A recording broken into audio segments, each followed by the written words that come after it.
we've essentially decided to divide it into two sections. One of them dealing with the issue of how we actually get rid of chametz, what chametz we're obligated to get rid of. And really, the issue that I want to talk about is the three main techniques that we use in order to get rid of chametz. And those are b'dika and bi'ur, what you can call search and destroy, where we go through our house the night of the 14th and search for chametz, and then the following morning, the morning of Erev Pesach, we destroy the chametz. That's technique number one. Number two is mechira, selling the chametz. And the third is what we call bitul, which is nullification of chametz. I want to talk about where these three come from, how they develop, especially during the rabbinic period of the Mishnah and Gemara, and how they overlap and create the halachic practices that we know and practice year in, year out. Okay, what I'm going to do is share my screen and hopefully do a little dynamic work with the source sheet rather than having just a static source sheet. Maybe we will do a little bit of manipulation of the source sheet as we go forward. Okay, here we go. I'm going to share my screen.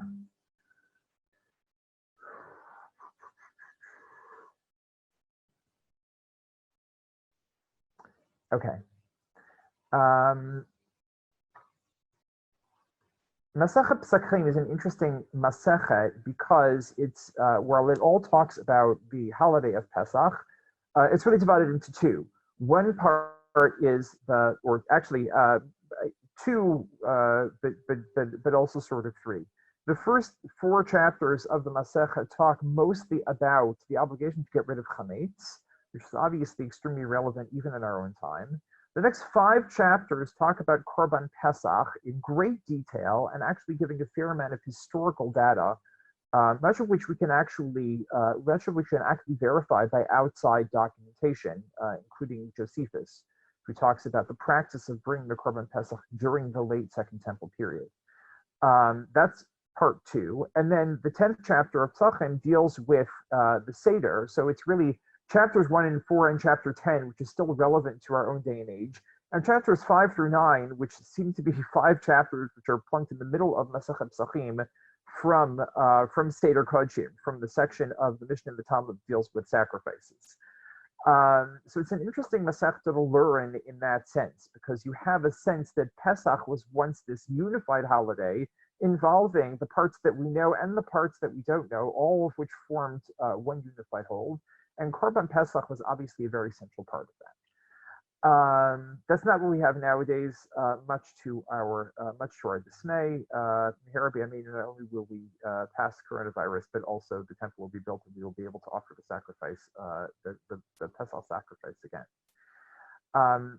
But Masechet Pesachim starts in an interesting place, which is the mitzvah of B'dikat Chametz.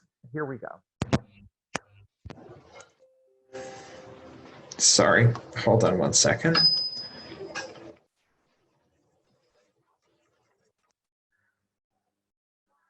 The Mishnah begins as follows. Can you hear me? Yeah, okay. Orla arba'asar bodkin et hachametz ba'or haner. On the evening of the 14th of Nisan, we search for chametz by the light of the candle. Again, I'm going to present everything in English and in Hebrew, and then in English for at least the sources that I have access to translation for. If any terms or concepts are difficult, please raise your hands, real or virtual, and let me know. Any place where chametz isn't brought doesn't need searching. Okay, so the Mishnah already sets out b'dikat chametz, the search for chametz, as the first ritual of the first practice of Pesach. Anybody who has experienced Pesach knows that this is already way too late to start searching for chametz.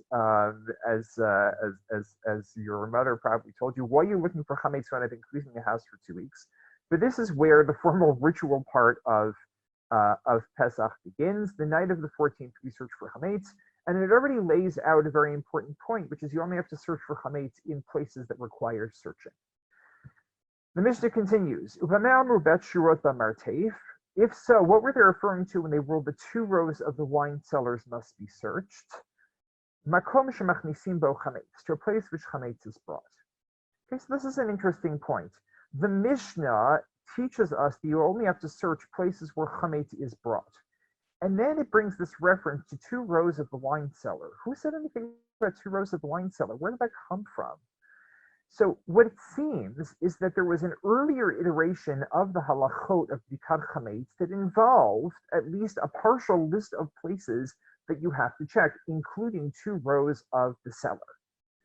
That part of the Mishnah, in fact, seems to be so ancient, so predating so far predating the Mishnah, which we can date to roughly the 2nd or 3rd century CE, that the meaning of that phrase, Bet Shurot B'Marteif, that I'm highlighting here,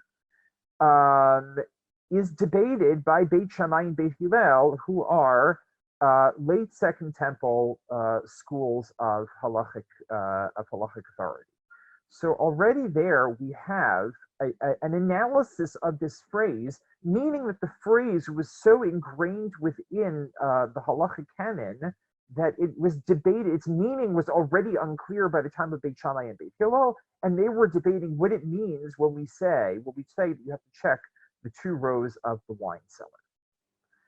Okay, we often don't appreciate the way that the Mishnah is itself a layered document.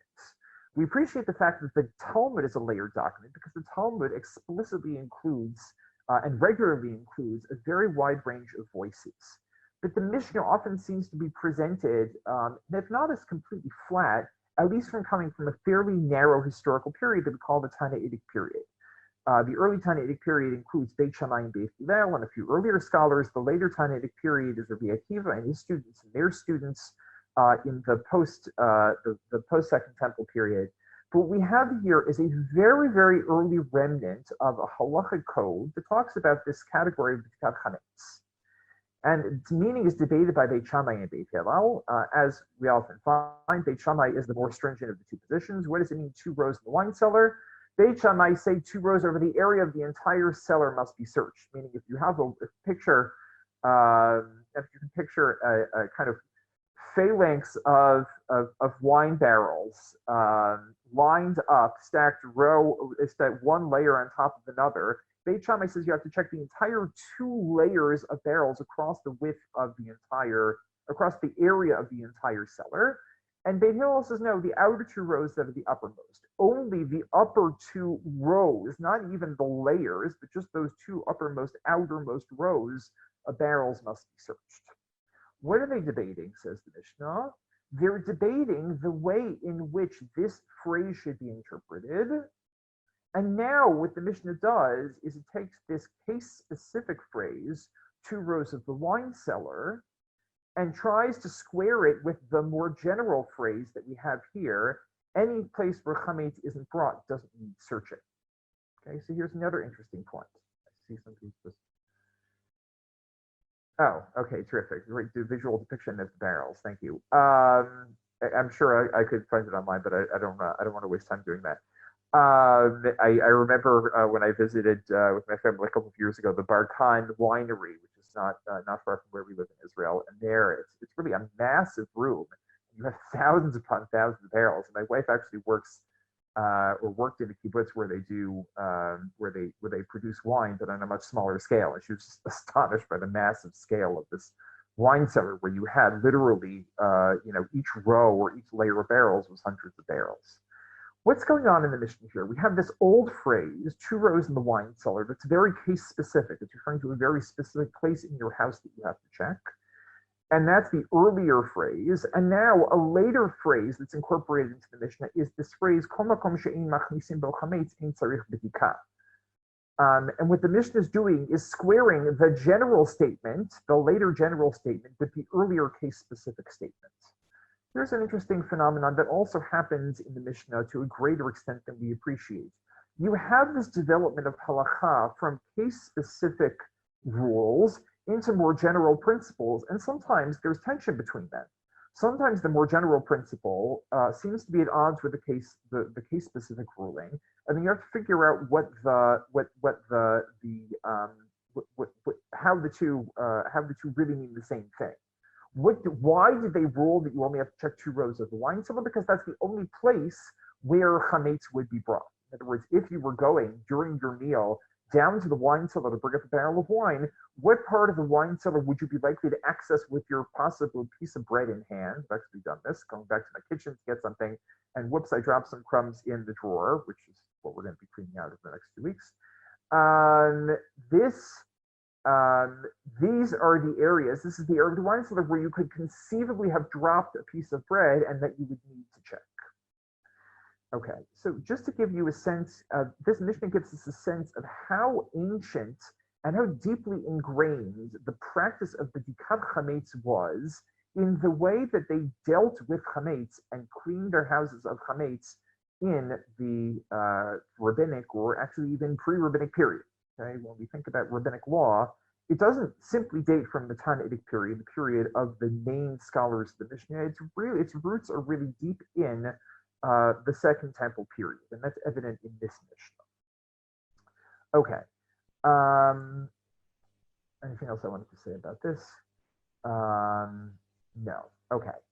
So that's the. Oh yes. Okay. Well, this general rule, we don't know where it comes from. It's simply a ruling that the Mishnah presents that was codified over time.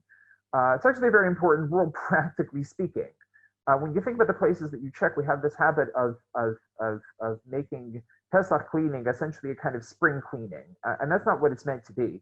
I remember my mother attending a shiur of Rabbi Silber's many years ago, and what he said to his audience is simply, "Dust is not chametz." And this word is an important rule to remember. On the other hand, there are places that you sometimes don't think of checking. For me, ground zero of Pesach cleaning is under the seats of our car, including in every tiny little crevice where somebody has no doubt dropped a pretzel or a cheese cracker over the course of the year. Those are the places that you need to check chametz. There's a level of reasonability that is built into the institution of Bikat Chametz. This is the point we'll come back to a little later on. How do we do Bikat Chametz? So this is supplied not in the Mishnah itself, but by the Tosefta, which has been quoted in the Talmud Bavli. Or l'arba'asar bodkina chametz le'or haner. Okay, we already had the phenomenon of or haner in the Mishnah, and now the Tosefta elaborates.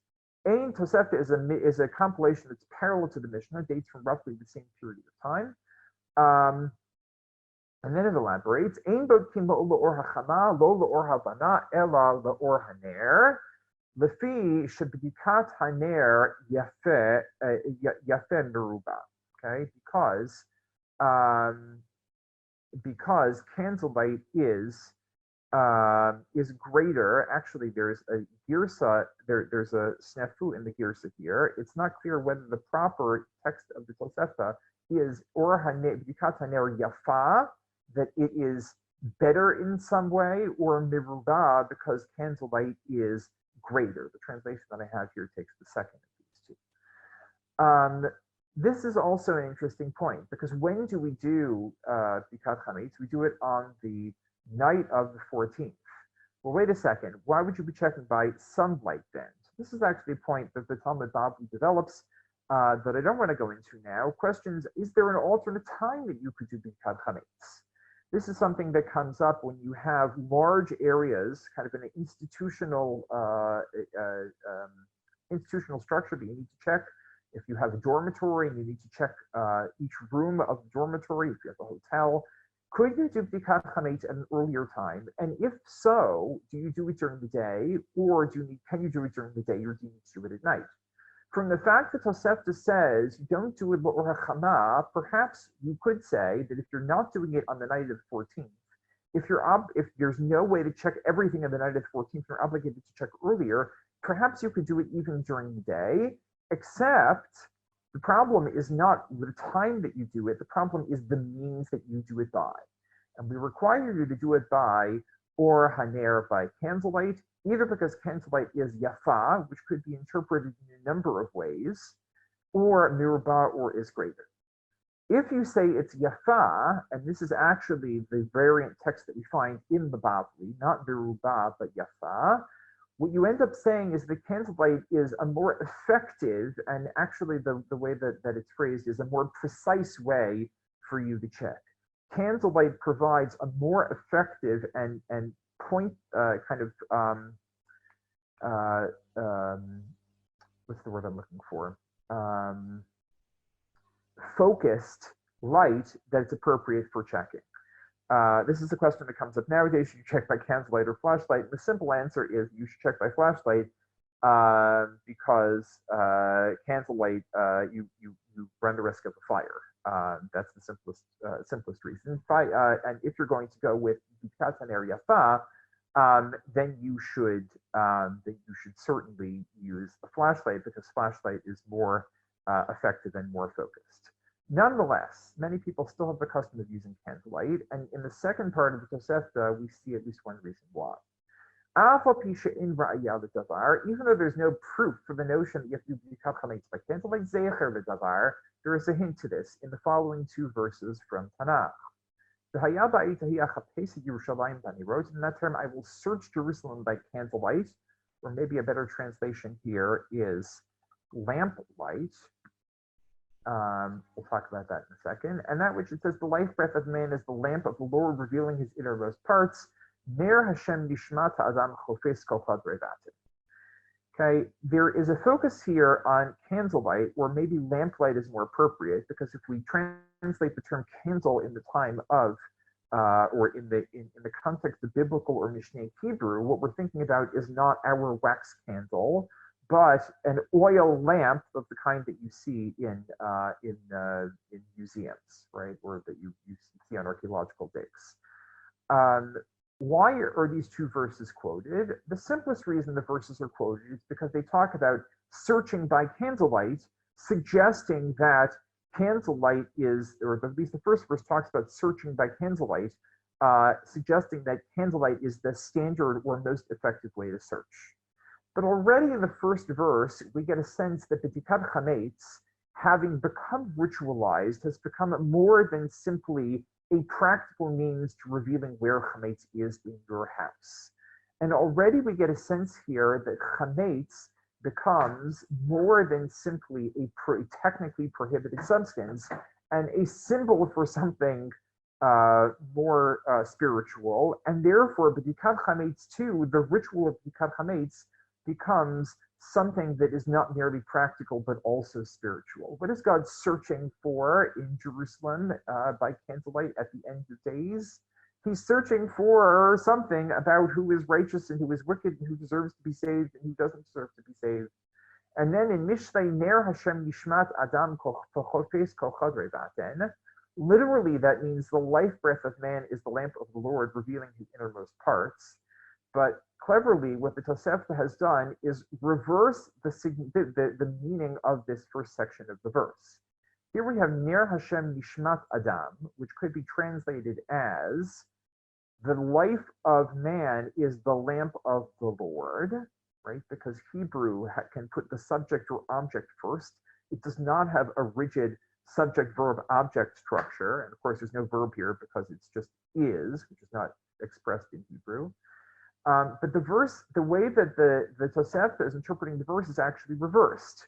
The lamp of the Lord is the life breath of man. In other words, God's lamp, God's candle is us.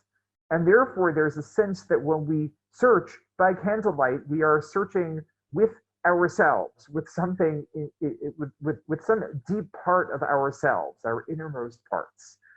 And this is a theme that's picked up on, most prominently, of course, by the Hasidic masters, that Chametz represents the evil inclination or some part of ourselves that we want to get rid of. And Pesach is the time when we purify ourselves of that evil inclination, or the pervasive parts of our souls, and that's what the B'dikat Chametz is. And so it acquires, in the way that it becomes ritualized already by the period of the Mishnah, it acquires a much deeper religious significance not only as a practical way of getting rid of chametz, but also this kind of dimension of a spiritual quest of searching out the innermost parts of ourselves as we search out the chametz in the house.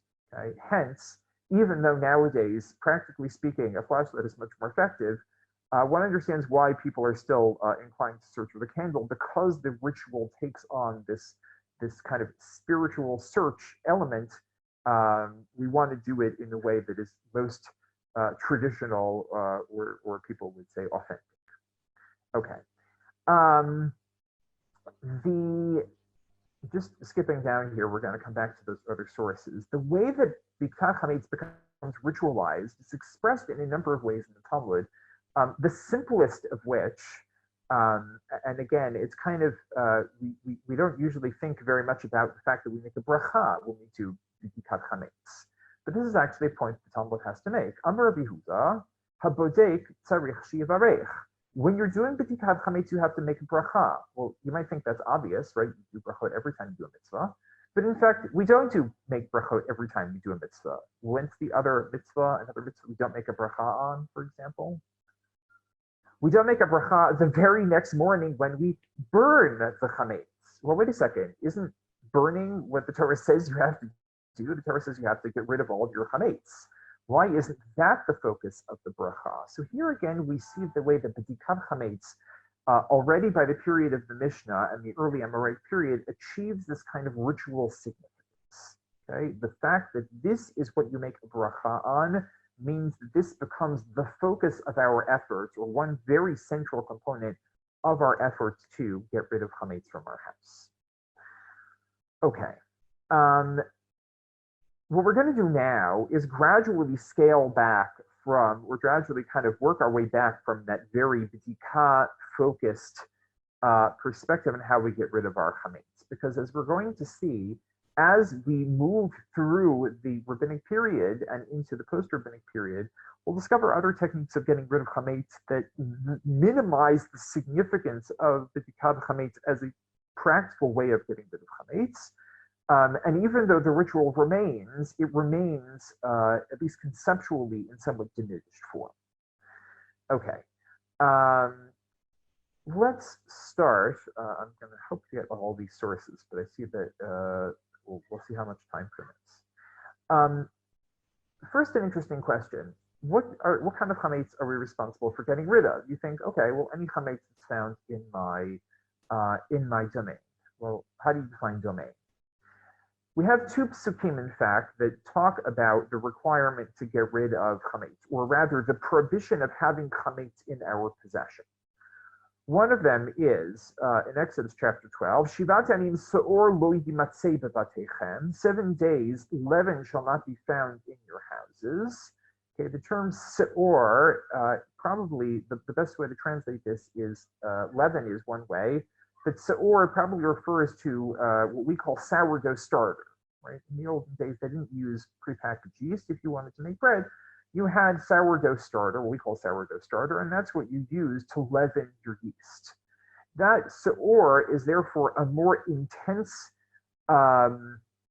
manifestation of the prohibition of having any leaven, anything leavened in your property, because it is not only itself leavened, but it's the source of the leavening power in any bread that you're going to bake. And then in Shemot Yud Gimel, Exodus 13, we have a similar but slightly different verse. No leavened bread shall be found with you, and no leaven shall be found in your territory. Here we have both the term chametz and the term se'or. So you might say, okay, the Torah repeats this. It's an interesting question, and something for the biblical scholars are always invested in. Why does the Torah repeat psukim? The perspective that we're going to take, obviously, is a halachic perspective. And when halacha engages with the biblical text, it engages it in the process that we call midrash halacha. So here we go in terms of a little primer on midrash halacha. When you do midrash halacha, you are very, very focused on specific terminology. What elements of these terms, of these verses, are the same? Well, the term Shivat Yamin, even though I haven't put it here, is the same in both verses. I'm just shutting my window to get out the background noise.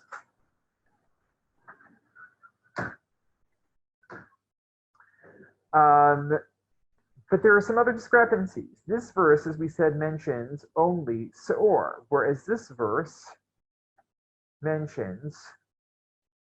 only mentions Seor. Whereas this verse mentions not only Seor, but also Chametz. Well, are they two things or one thing?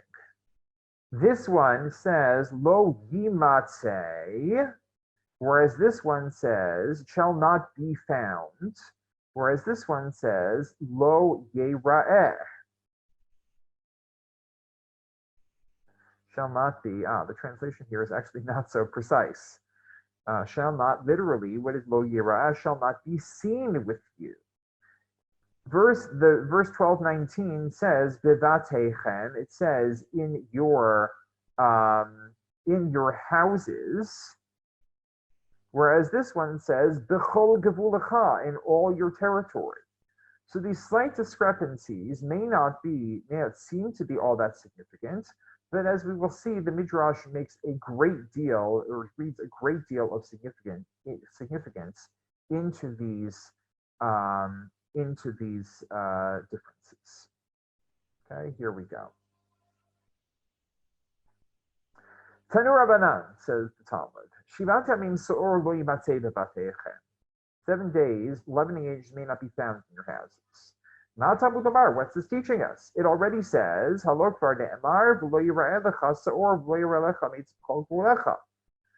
leavening agent may be seen by you, nor chametz may be seen by you in all your borders. Okay, so the Talmud is actually asking it in an interesting way. Why do we have verse 12:19? It says we already have verse 13:7, even though it's citing them out of order, right? Why do we need both verses? Is essentially the question.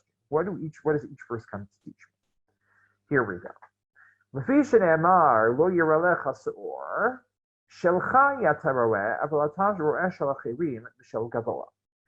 it says no leavening agent may be seen by you, which implies that you may not see your leavening agent, but you may see leavening agents of non-Jews and of Hekdesh. Could mistakenly think that when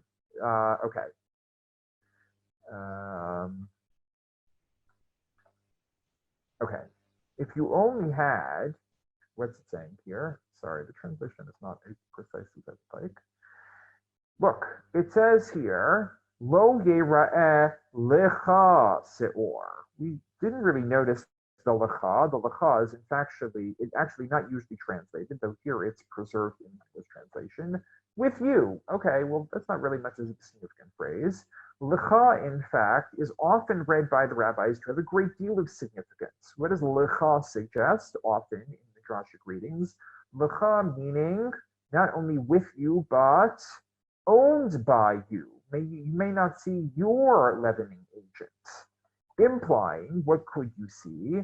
You may see the leavening agents of non-Jews and of Hekdesh. Yachol yatmin v'kabel piktonot min hanochri. Okay, so already the your limits the scope of the chametz for which you're responsible.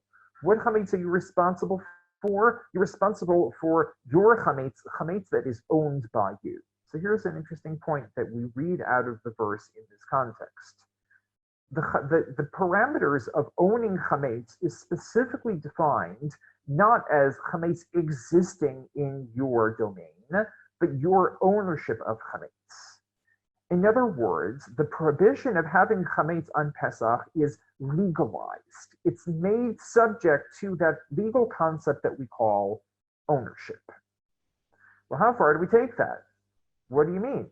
You could mistakenly think that when they hide leavening agents or accept collateral of chametz from a non-Jew, I'm going to take this out.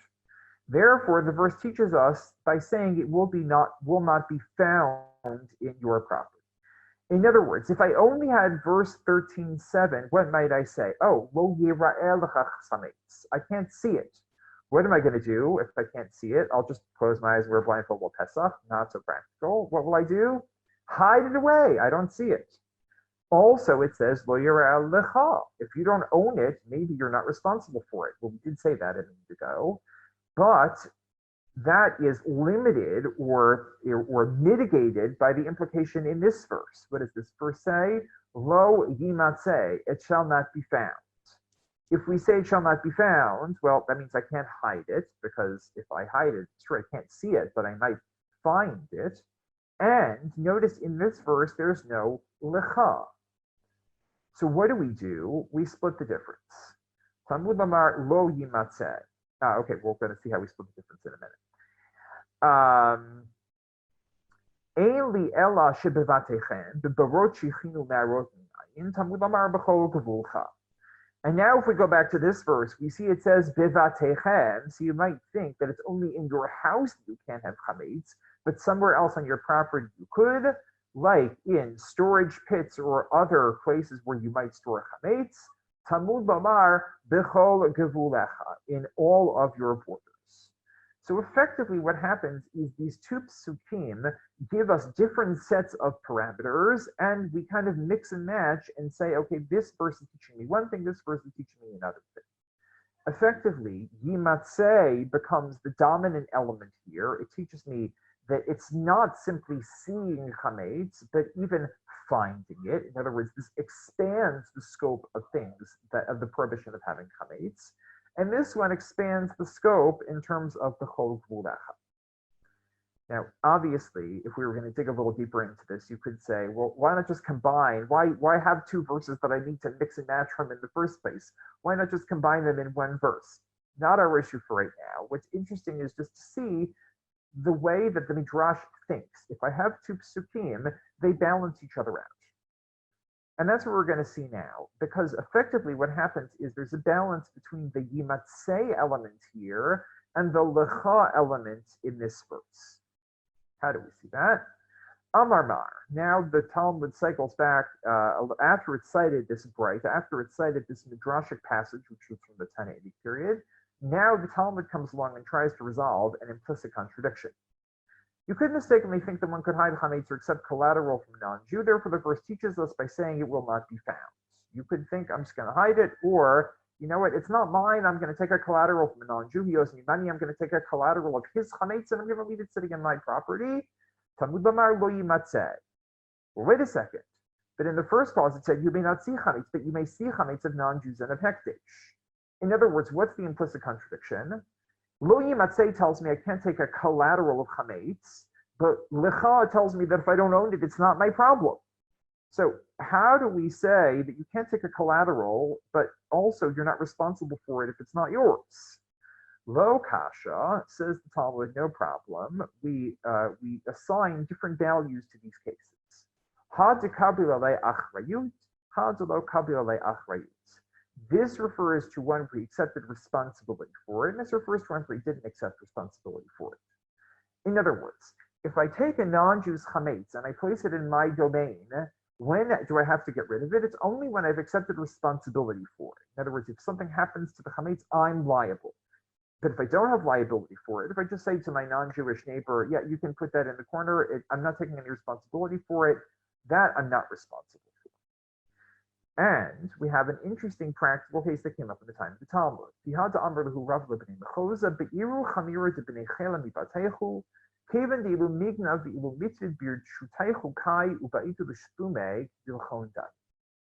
Rava said to the people of the Chosa, remove the non-Jewish soldiers' chametz from your homes, because if it would be stolen from you or would be lost, it's in your domain. It's considered your responsibility, and therefore you need to pay them. Therefore it's like yours, and it's forbidden.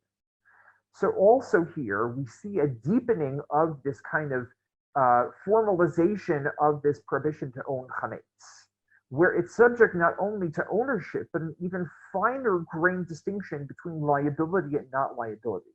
And where the Talmud proceeds here, and the medieval authorities go even further, is they formalize this to the point where they put it in certain halachic categories. This kind of watchman, this kind of shomer would have to get rid of chametz. This kind of shomer would not have to get rid of chametz. Chametz then becomes not a general prohibition of having chametz in your domain, but a very formalized notion of ownership, of owning chametz. Okay, and this is going to be significant as we go forward. Okay, that's as far as the parameters of the prohibition. But now we have another interesting phenomenon, which we started talking about before, which is bitul. Bitul meaning verbal nullification of chametz. And this comes up not in the first parak, interestingly, but all the way at the end of the 4th chapter of Pesach. ההולך לשחוט את פסחו ולמות בנו לאכול סעודת אירוסין בבית חמיו ונזכר שיש לו חמץ בתוך ביתו. He who is on his way to slaughter his Pesach sacrifice or to circumcise his son or to dine at the betrothal feast at the house of his father-in-law, and he remembers that he has chametz at home. Okay, somebody was not doing proper preparation for Pesach. He has a very busy Erev Pesach. He's on his way to Jerusalem to sacrifice korban Pesach or some other ritual matter that he has to tend to, and suddenly he forgot that he has chametz sitting at home. If he's able to go back and remove it and then return to his religious duty, he must go back and remove it. If not, he annuls it in his heart. Well, here's an interesting phenomenon. What does that mean? He annuls it in his heart. Then the Talmud goes on to discuss other possible things that this person might be doing on Erev Pesach when he's allowed to use this technique of bitul, of nullifying the chametz in his heart, and when he's not allowed to. This is a very, very strange kind of technique. There he is on his way to do a mitzvah. He remembers that he has chametz, and he says, I'm canceling that chametz. Sometimes I like to, when I'm teaching halacha, in a very conceptual area of halacha, I use Harry Potter analogies, because sometimes we get this sense that halacha, when we do halachic, when we do our halachic duties, it's like waving our magic wands, right? You fulfill your obligation. It's kind of like casting a spell on your lulav or on whatever it is. Poof, you've fulfilled your obligation. There is a sense sometimes in which the formal parameters of our mitzvot have such formal qualities that they become almost like waving a magic wand and casting a spell. Well, that's most true of all the contexts in which I use that. This is the case in which that is most relevant. What does that mean? He cancels it in his heart. He waves his magic halachic wand, and poof, his chametz is gone. Very bizarre, and the Mishnah does not elaborate. What does this mean? Well, we don't actually see very much elaboration, but what we do find is that bitul shows up in the 1st chapter of Masechet Pesachim, again in the context of bedikah. Part of the ritual of bedikah, as we said, is making a bracha, is making a blessing. And now we find another element that comes up in the way that the ritual of bedikah has developed over time. Amar Rabbi Yehuda Marav HaPodek Tzarich Sheyivatel. Rabbi Yehuda said, in the name of Rav, one who searches for chametz also needs to verbally nullify it at that time. In other words, already in the Amoraic period, part of the ritual of bedikah is the practice of bitul. And this is the root, this is the source of what we do after we're done searching house for chametz. We say the formula of bitul, which is kol chamira v'chamia de'ika b'rishuti, and so on and so forth. Any chametz that I did not find, and then the morning of Biur, we say any chametz that I did not burn should be batel, should be nullified. Now, the Talmud still doesn't explain what this means, but it's very clear that the way the Talmud is incorporating it into the ritual of bedikah means that it's kind of a backup mechanism. So now the Talmud says, my Taima, why is this? What's the reason? Maybe because there are some crumbs somewhere that you didn't find. They're not important. Halo chashivet. Crumbs are, again, not something that you are obligated to get rid of. They are null and void on their own. That's the sense of what the Talmud is saying. If so, what's the reason? Amarava, Rava, in the 4th generation of Amoraim, comes along and says, it's a decree out of concern that maybe he'll find a nice loaf of chametz, and it will be important to him. In other words, what happens, and sadly, unfortunately, this happens every so often, You think you've done a total search of your house for chametz, and then, as happens, once you open the freezer, I forgot to check the freezer. And what do you find in there? Some who knows, something that you're restoring for a special occasion, some chametz that you're restoring for a special occasion, and you forgot about. And this, unlike the crumbs, is not null and void because this is something that is significant. This is something that would be important to you. Why does it matter that it's important to you? Again, this phrase just pops up in the Talmud, without any explanation. And this is going to be the focus of what we're going to do of our analysis of bitul as a mechanism. Well, says the Talmud, so when he finds it, let it nullify it then. Why does he have to do the bitul at the time when he's doing the b'tikah? Why not just nullify it as soon as he finds it? Says the Talmud,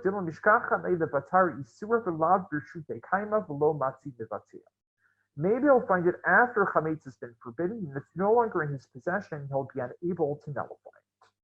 Meaning, after the prohibition of chametz has come into effect, when does the prohibition of chametz come into effect? At noon on Erev Pesach. At that point, you no longer have jurisdiction over the chametz, and you can no longer nullify it. Because Rabbi Elazar said there are two things that aren't in a person's possession.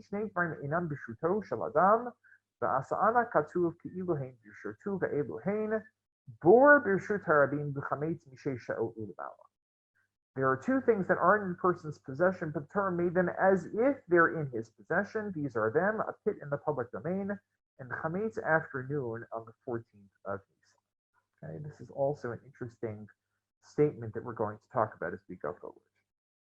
What do we see here? We see that bitul too is subject to this notion of ownership. But you can only nullify something insofar it is considered to be yours, in your domain or in your possession. As soon as 6 hours on Erev Pesach comes, the 6th hour, noon on Erev Pesach arrives, the chametz is no longer your possession, but the Torah puts it in your possession. Okay, this is something that we're going to explore as we go forward. But already at this point, we see that you have to do bitul when you still have jurisdiction over that. Otherwise, it is too late.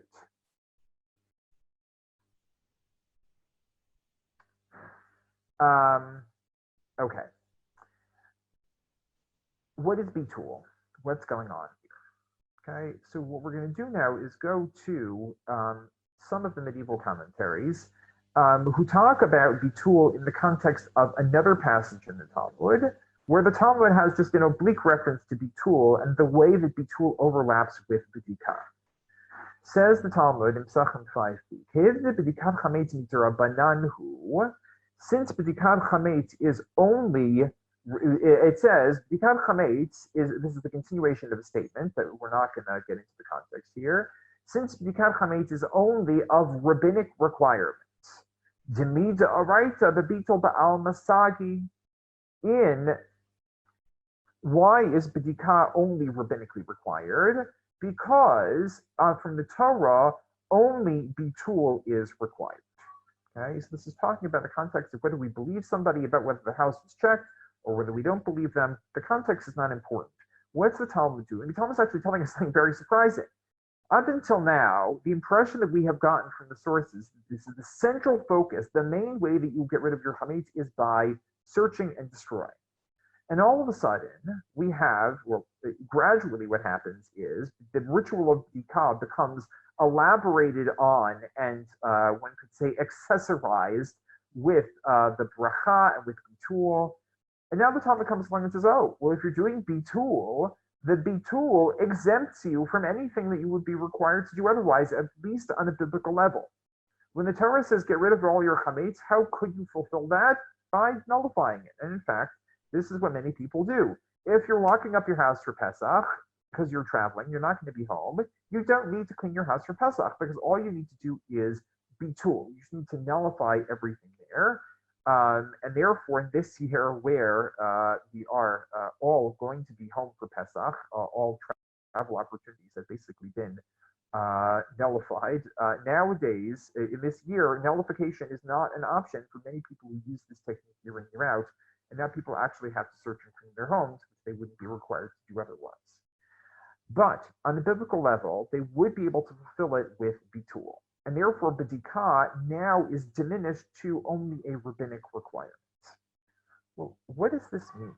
How do we do bitul and somehow wave our magical wands, and nullify it? What justifies this technique?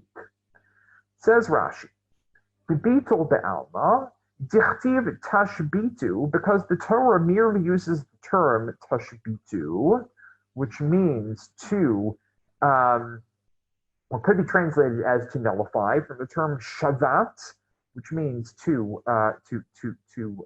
negate. V'lo ktiv tiva'aru, and it does not say burn. V'hushbata delayv hi hushbata. Says Rashi. Rashi is doing a kind of midrash of his own and saying, look, the choice of word here is not tiva'aru, which would mean to burn, to physically destroy it, but rather tashbitu, which could be interpreted more broadly. The semantic range of the term tashbitu is broader than if it had said tiva'aru.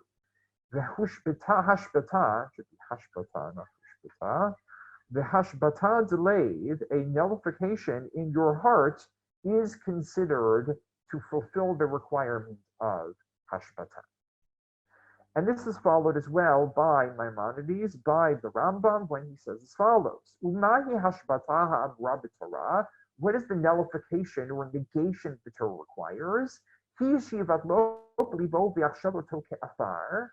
That you think in your heart, or psychologically, mentally, and you think that your chametz is like dust. You imagine that you have no chametz in your property. That it is all like dust. You have no need of it. Again, there's something about a psychological relationship to your chametz that is being emphasized here, and this is actually what's implied by the Talmud. Remember, when the Talmud talks about the institution of bedikah, what did it say? If it were just crumbs, crumbs are totally insignificant. Halo chashive. You don't have any need for your crumbs. Your crumbs are already effectively like dust, as the Rambam would put it. And therefore, what's the only kind of chametz that you would need to nullify ahead of time, when you still have the ability to do so? That's when da'atei ilave, when you have a desire for or see significance in this chametz, when it will be important to him. This kind of chametz, the kind of chametz I think of is I make a double batch of pie crust. Pie crust is not something that I make so easily, and therefore I stash one in the freezer thinking for a special occasion. Right? That pie crust is really important to me. I work to make that pie crust. And when I find it, I'm going to have that twinge of saying, wait, do I really want to get rid of this? No. That's the kind of chametz that we would be concerned about and that bitul is effective for. The fact that ahead of Pesach, I have said, whatever chametz I have not found and destroyed, whatever chametz I have not physically nullified from my property, that's the chametz that I am using this halachic magic wand to get rid of. Okay, we still haven't explained why that works. The Rambam and Rashi and the Rambam said the reason that works is semantic. The way that the Torah describes the requirement to get rid of chametz is with a word that has broader semantic range than simply physically destroying. It means that I have psychologically negated this chametz. That's enough. Tosfot is not convinced, and Tosfot goes through a series of arguments against this approach and develops a different approach. Omer Rabbi Yitzchak, the early Baalei Tosfot, the scholars of France and Germany in the 12th and 13th centuries, he says as follows: why on a biblical level is bitul sufficient? Mitam demeachar shebitlo have hefker v'yatza merushuto umutar. What happens when you do bitul? When you do bitul, you are making it hefker. Hefker meaning ownerless.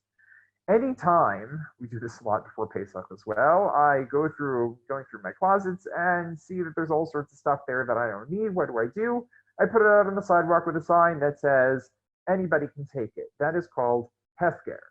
Well, if I'm making the property hefker, it means I no longer own it. Aha, says Tosfot. How is that effective for getting rid of chametz? We've already said that it's not my responsibility if I don't own it. the parameters of the prohibition of having chametz are subject to the legal parameters of ownership. And therefore, if I've made it hefker, it's no longer mine and no longer my responsibility. In other words, Tosfot says this is not about a specific phenomenon or a specific technique that's relevant only to chametz, which is what Rashi and the Rambam are suggesting, that it's based on this term tashbitu. Rather, says Tosfot, this is based on the conceptual notion that I'm not responsible for chametz that I don't own, and effectively goes back to a different verse in the Torah, the verse that we said up here, lo yera lecha, that it's about your ownership of the chametz and not simply having chametz in your domain. Tosfot's interpretation actually has we may call residue in the way that we do bitul chametz, because when we do bitul, we don't simply say, as Rashi suggests or as the Rambam suggests, that the chametz should be ke'afar, that it should be like dust. We also say that it should be hefker, have a hefker, as Tosfot says here. This is a halachic phenomenon which we're familiar with from other contexts. We try to cover all of our halachic bases and exempt ourselves according to all of the different halachic authorities. But these are actually not the same thing. When we say it's hefker and ke'afar, we're really appealing to two different understandings of what bitul accomplishes. And therefore, there's really something of an inconsistency in the way that we do bitul. We cover all our bases fine. Either it's hefker or it's afar, but either way, I'm set. The best approach to understanding what's going on with bitul is the Ramban. And the Ramban develops a very lengthy essay, a full analysis of what he thinks is going on in bitul. And we're just going to pick out a few passages. He quotes Rashi, doesn't like Rashi because he doesn't think that hashbata implies a mental nullification. And in fact, that's a kind of difficult understanding of the verse. He also doesn't like Tosfot. He says, Vikasha, this is difficult. Understanding bitul as hefker is difficult. Why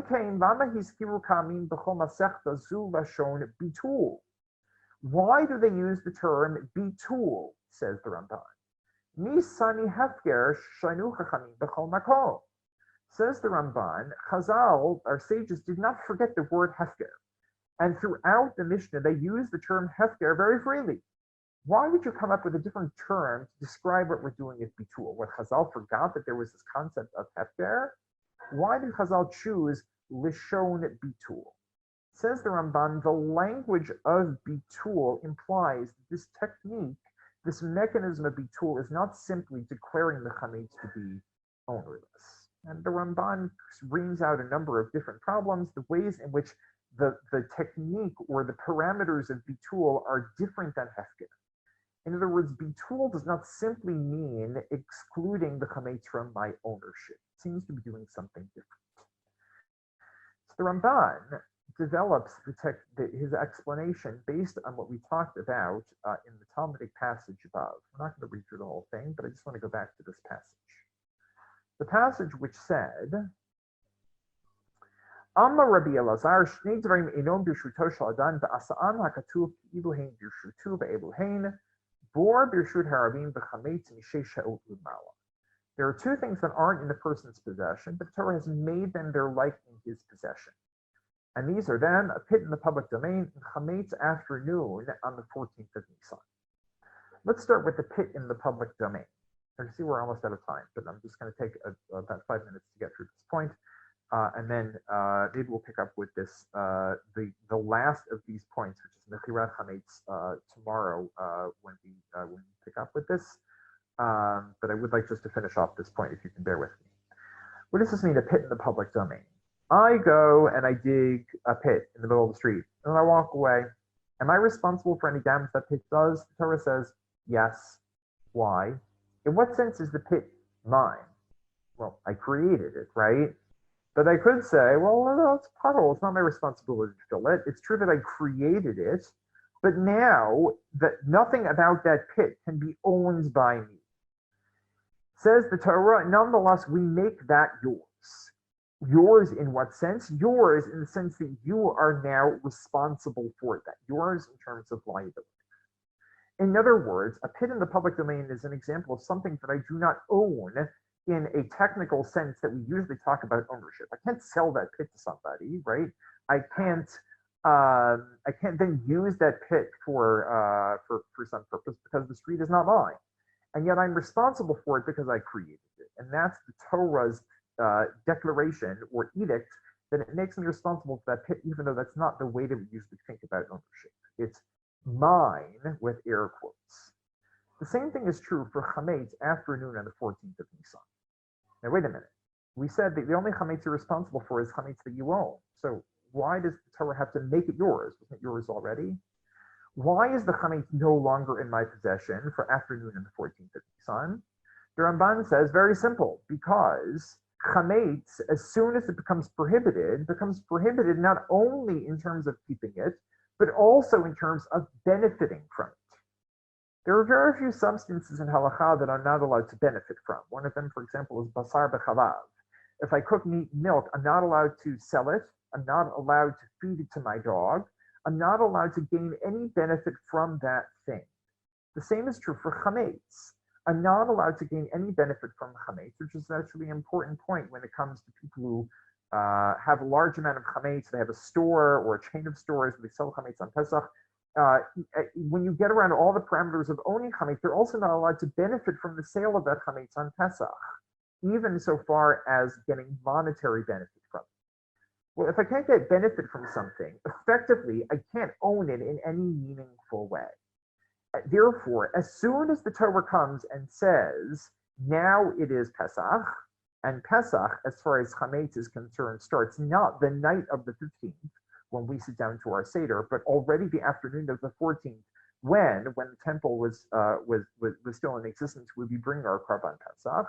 That's when the prohibition of chametz comes into being. As soon as that happens, the chametz that was mine a minute ago is now no longer mine because it's prohibited in any sense to me. I can't even get benefit from it, therefore it's as if it's no longer mine. Aha, but there's a twist. It's no longer mine in a financial sense or in a legal sense, because something that I can't get any benefit from is effectively no longer mine in a legal sense. Nonetheless, just like the pit in the public domain is mine in terms of a liability sense, so too the chametz after noon on the 14th of Nisan is mine in one sense and one sense only, and that is liability. Okay, so effectively, do I really own any chametz over Pesach? Is there any chametz that is really mine, right? Any chametz that is really lecha? I can't own the chametz on Pesach, so what could I possibly be responsible for? Says Rabbi Eliezer, you're right, you can't legally own chametz, but the Torah made it yours anyway. Yours in what sense? Liability for the prohibition. You with me here? There's a discrepancy between the formal parameters of ownership and the parameters of my liability for the chametz. And this, says the Ramban, is the key to understanding bitul. When we get to bitul, what do we say?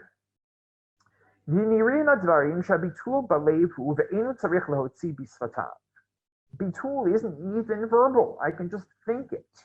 Why? Why can I just think it? Skipping down the line. V'kol zaminatam sheperashti she'ein adam over el al chametz shelo shehu rotzeh b'kiyumo v'dato alav. You only violate the prohibition on chametz that you want to keep around. Hanityaesh mimenu, if you have lost hope of keeping this chametz, v'natan da'ato she'ein rotzeh machmat isuro v'lo yehaneh bo le'olam ino over. But if you have lost all hope of ever regaining ownership of this chametz, you've said, it's lost. What is it lost to? It's lost in the sense that anything of my property that is being taken away from me would be lost. Imagine that I put my piece of bread down and a tornado comes and whips it away. I lose hope of ever recovering that chametz, right? In other words, at that moment, I say to myself that chametz is forever lost to me. Says the Ramban, effectively what happens on noon of the 14th of Nisan, there's a halachic tornado that sweeps through my property And it takes all chametz away from me because now I'm no longer allowed to benefit from it. It's effectively no longer mine. Says the Ramban, right? Mashal lemamon aveda. This is just like if property would be lost to me. Kevan shenita eish mimenu belibo yatsa merushuto kol hazochebo kinao. If the tornado swept through my property and swept away all my chametz and then gently laid it down in somebody else's property, they'd be allowed to take possession from it because as soon as I despair of ever recovering from it, it's no longer mine and somebody else can take possession of it, legally speaking. It's not that I've called it hefker. I haven't willingly given up my possession. I've unwillingly given it up because I see the tornado or the river or whatever other natural force is taken away from me. Af chametz bismano, says Ramban, mamon avud hum ba'alav. The chametz during the period when it's prohibited is as if it is lost to its owners, v'yatsa merushuto b'yeush. Okay, and that is as if it is forever lost to him. The Hainu, and therefore he says, and that's why it's significant that when he finds this beautiful gluska, this beautiful piece of chametz sitting in his freezer that he forgot to check for Pesach, it's significant that his mind is still on it.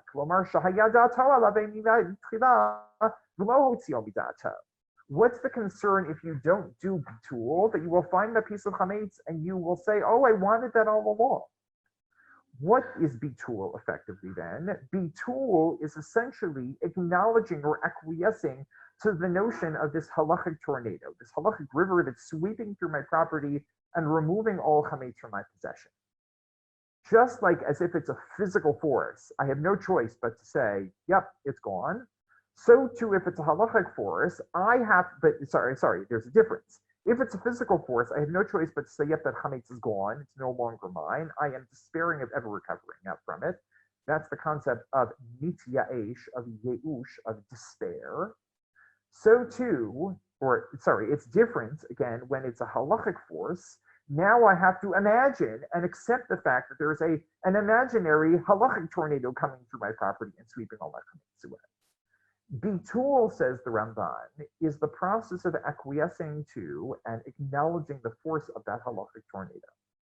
If I say to myself on Erev Pesach, I see that all my chametz is going to become null and void, it's no longer going to become mine because the Torah is taking it out of my reshut. I want that to happen. That's what's going on when I do bitul. Is that hefker? In the sense that it's no longer mine, yes. But it's not that I am willingly taking it out of my property the way that I do if I put things on the sidewalk and put up a sign saying free for anybody to take. Who is taking it out of my property? The Torah. The process of bitul then is acquiescing to the Torah's will and saying, yes, this is no longer mine. And then even if I find it afterwards, I said, I already acquiesced to the Torah's will, and that beautiful pie crust that I made oh so carefully that's sitting in my freezer, I already have psychologically dissociated from. That, says Ramban, is the concept of bitul. In other words, what gives us the power to wave our halachic magic wands and say the chametz is no longer ours? We are simply harnessing the power of the Torah. The Torah makes all chametz from 6 hours on from Yom Erev Pesach on asur b'hana'ah, makes it prohibited to gain any benefit from it.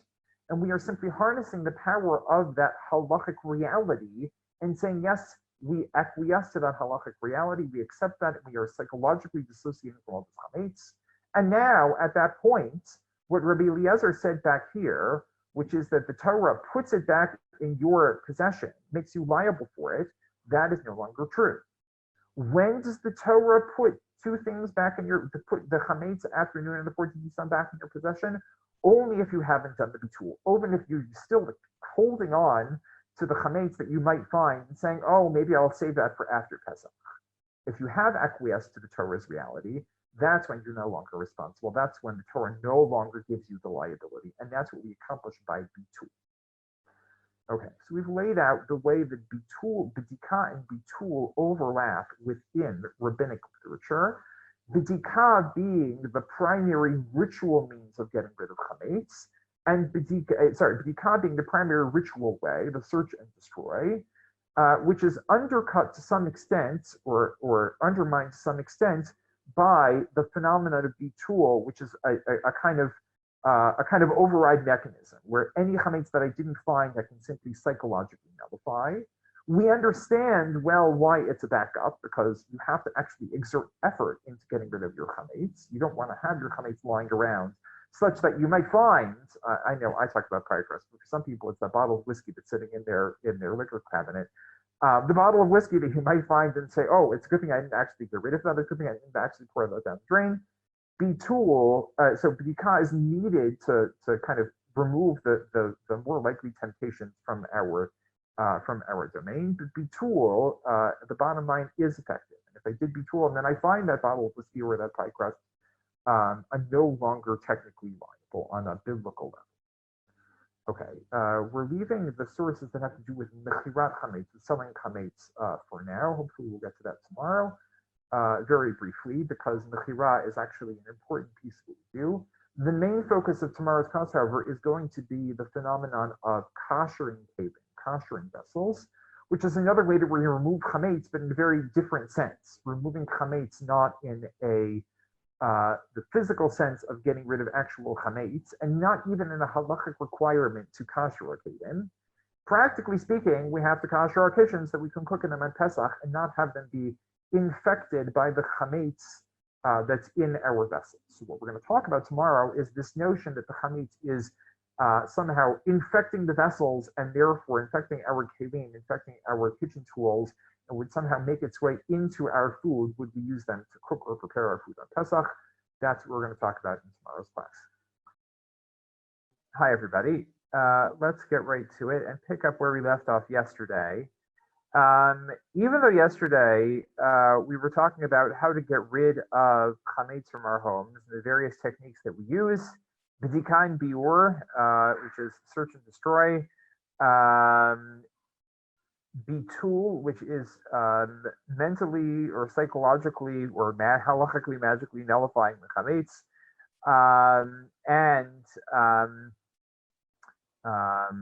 hold on. And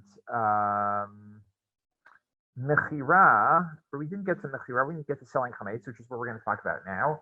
Even though mechira is actually more a part of yesterday's class, it's actually, I think, a good lead into today's class. So let's start right off here with the Tosefta. We said the Mishnah focuses very much on b'dika and biur, really b'dika as the main ritual, and then after you do the b'dika, you burn the chametz that you find. It mentions bitul later on at the end of the fourth parak of Mishnah Pesachim.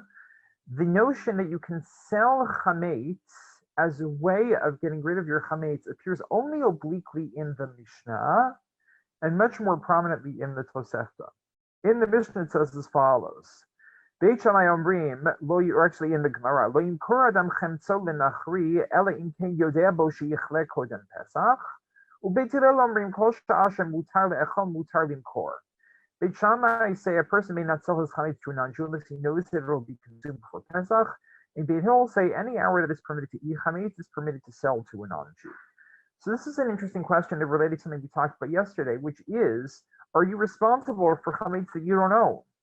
Beit Shammai seems to think that you are. Beit Shammai seems to disagree with the midrash that we read yesterday and say that even if you don't own the chametz, if it's found by you, meaning it's somehow in your domain or your possession, you are liable for that chametz, and you're responsible for that chametz. You're liable for a biblical prohibition if you don't get rid of it before Pesach. And therefore, says Beit Shammai, the only way that you're allowed to get rid of it for Pesach is if you know the non-Jew will consume it before Pesach. Otherwise, it still exists. They don't say no. If it's not yours, if it's not legally yours, you're not responsible for it. Okay. The interesting thing about Beit Shammai is it's not even clear that you're actually getting it out of your. You might be responsible for it even if you get it out of your domain. In other words, Beit Shammai doesn't seem to think of selling chametz as a way out of the problem of having chametz before Pesach. He doesn't think that simply legally excluding it from your possession is enough of a solution. You have to actually destroy it, and therefore the only way that you would destroy it is by having your non-Jewish friend eat it. They don't say no. It's enough to legally get it out of your possession. This is the only place in the Talmud Bavli that we see that disappears. This notion of selling chametz as a way out of the problem. And so far, it seems to simply be an extension of that which we learned earlier on in the Masechta. When we talked about the midrash of which chametz you're liable for, Beit Hillel is consistent with that midrash, that you're not responsible for chametz that's not licha, that's not yours. The Tosefta takes it a step further and gives us an interesting scenario. Yisrael v'nachri shayu ba'im basfina v'chametz biyad Yisrael hori ze machor l'nachri v'notnot b'matana v'chozer v'lokeach mimenu l'achar ha'pesach u'bilvad sheyitein lo b'matana gmura. If a Jew and a Gentile were traveling together on a ship and a Jew had chametz in his possession, he may sell it to a Gentile or give it to him as a gift and then purchase it from him after Pesach, as long as he gives it over to him completely.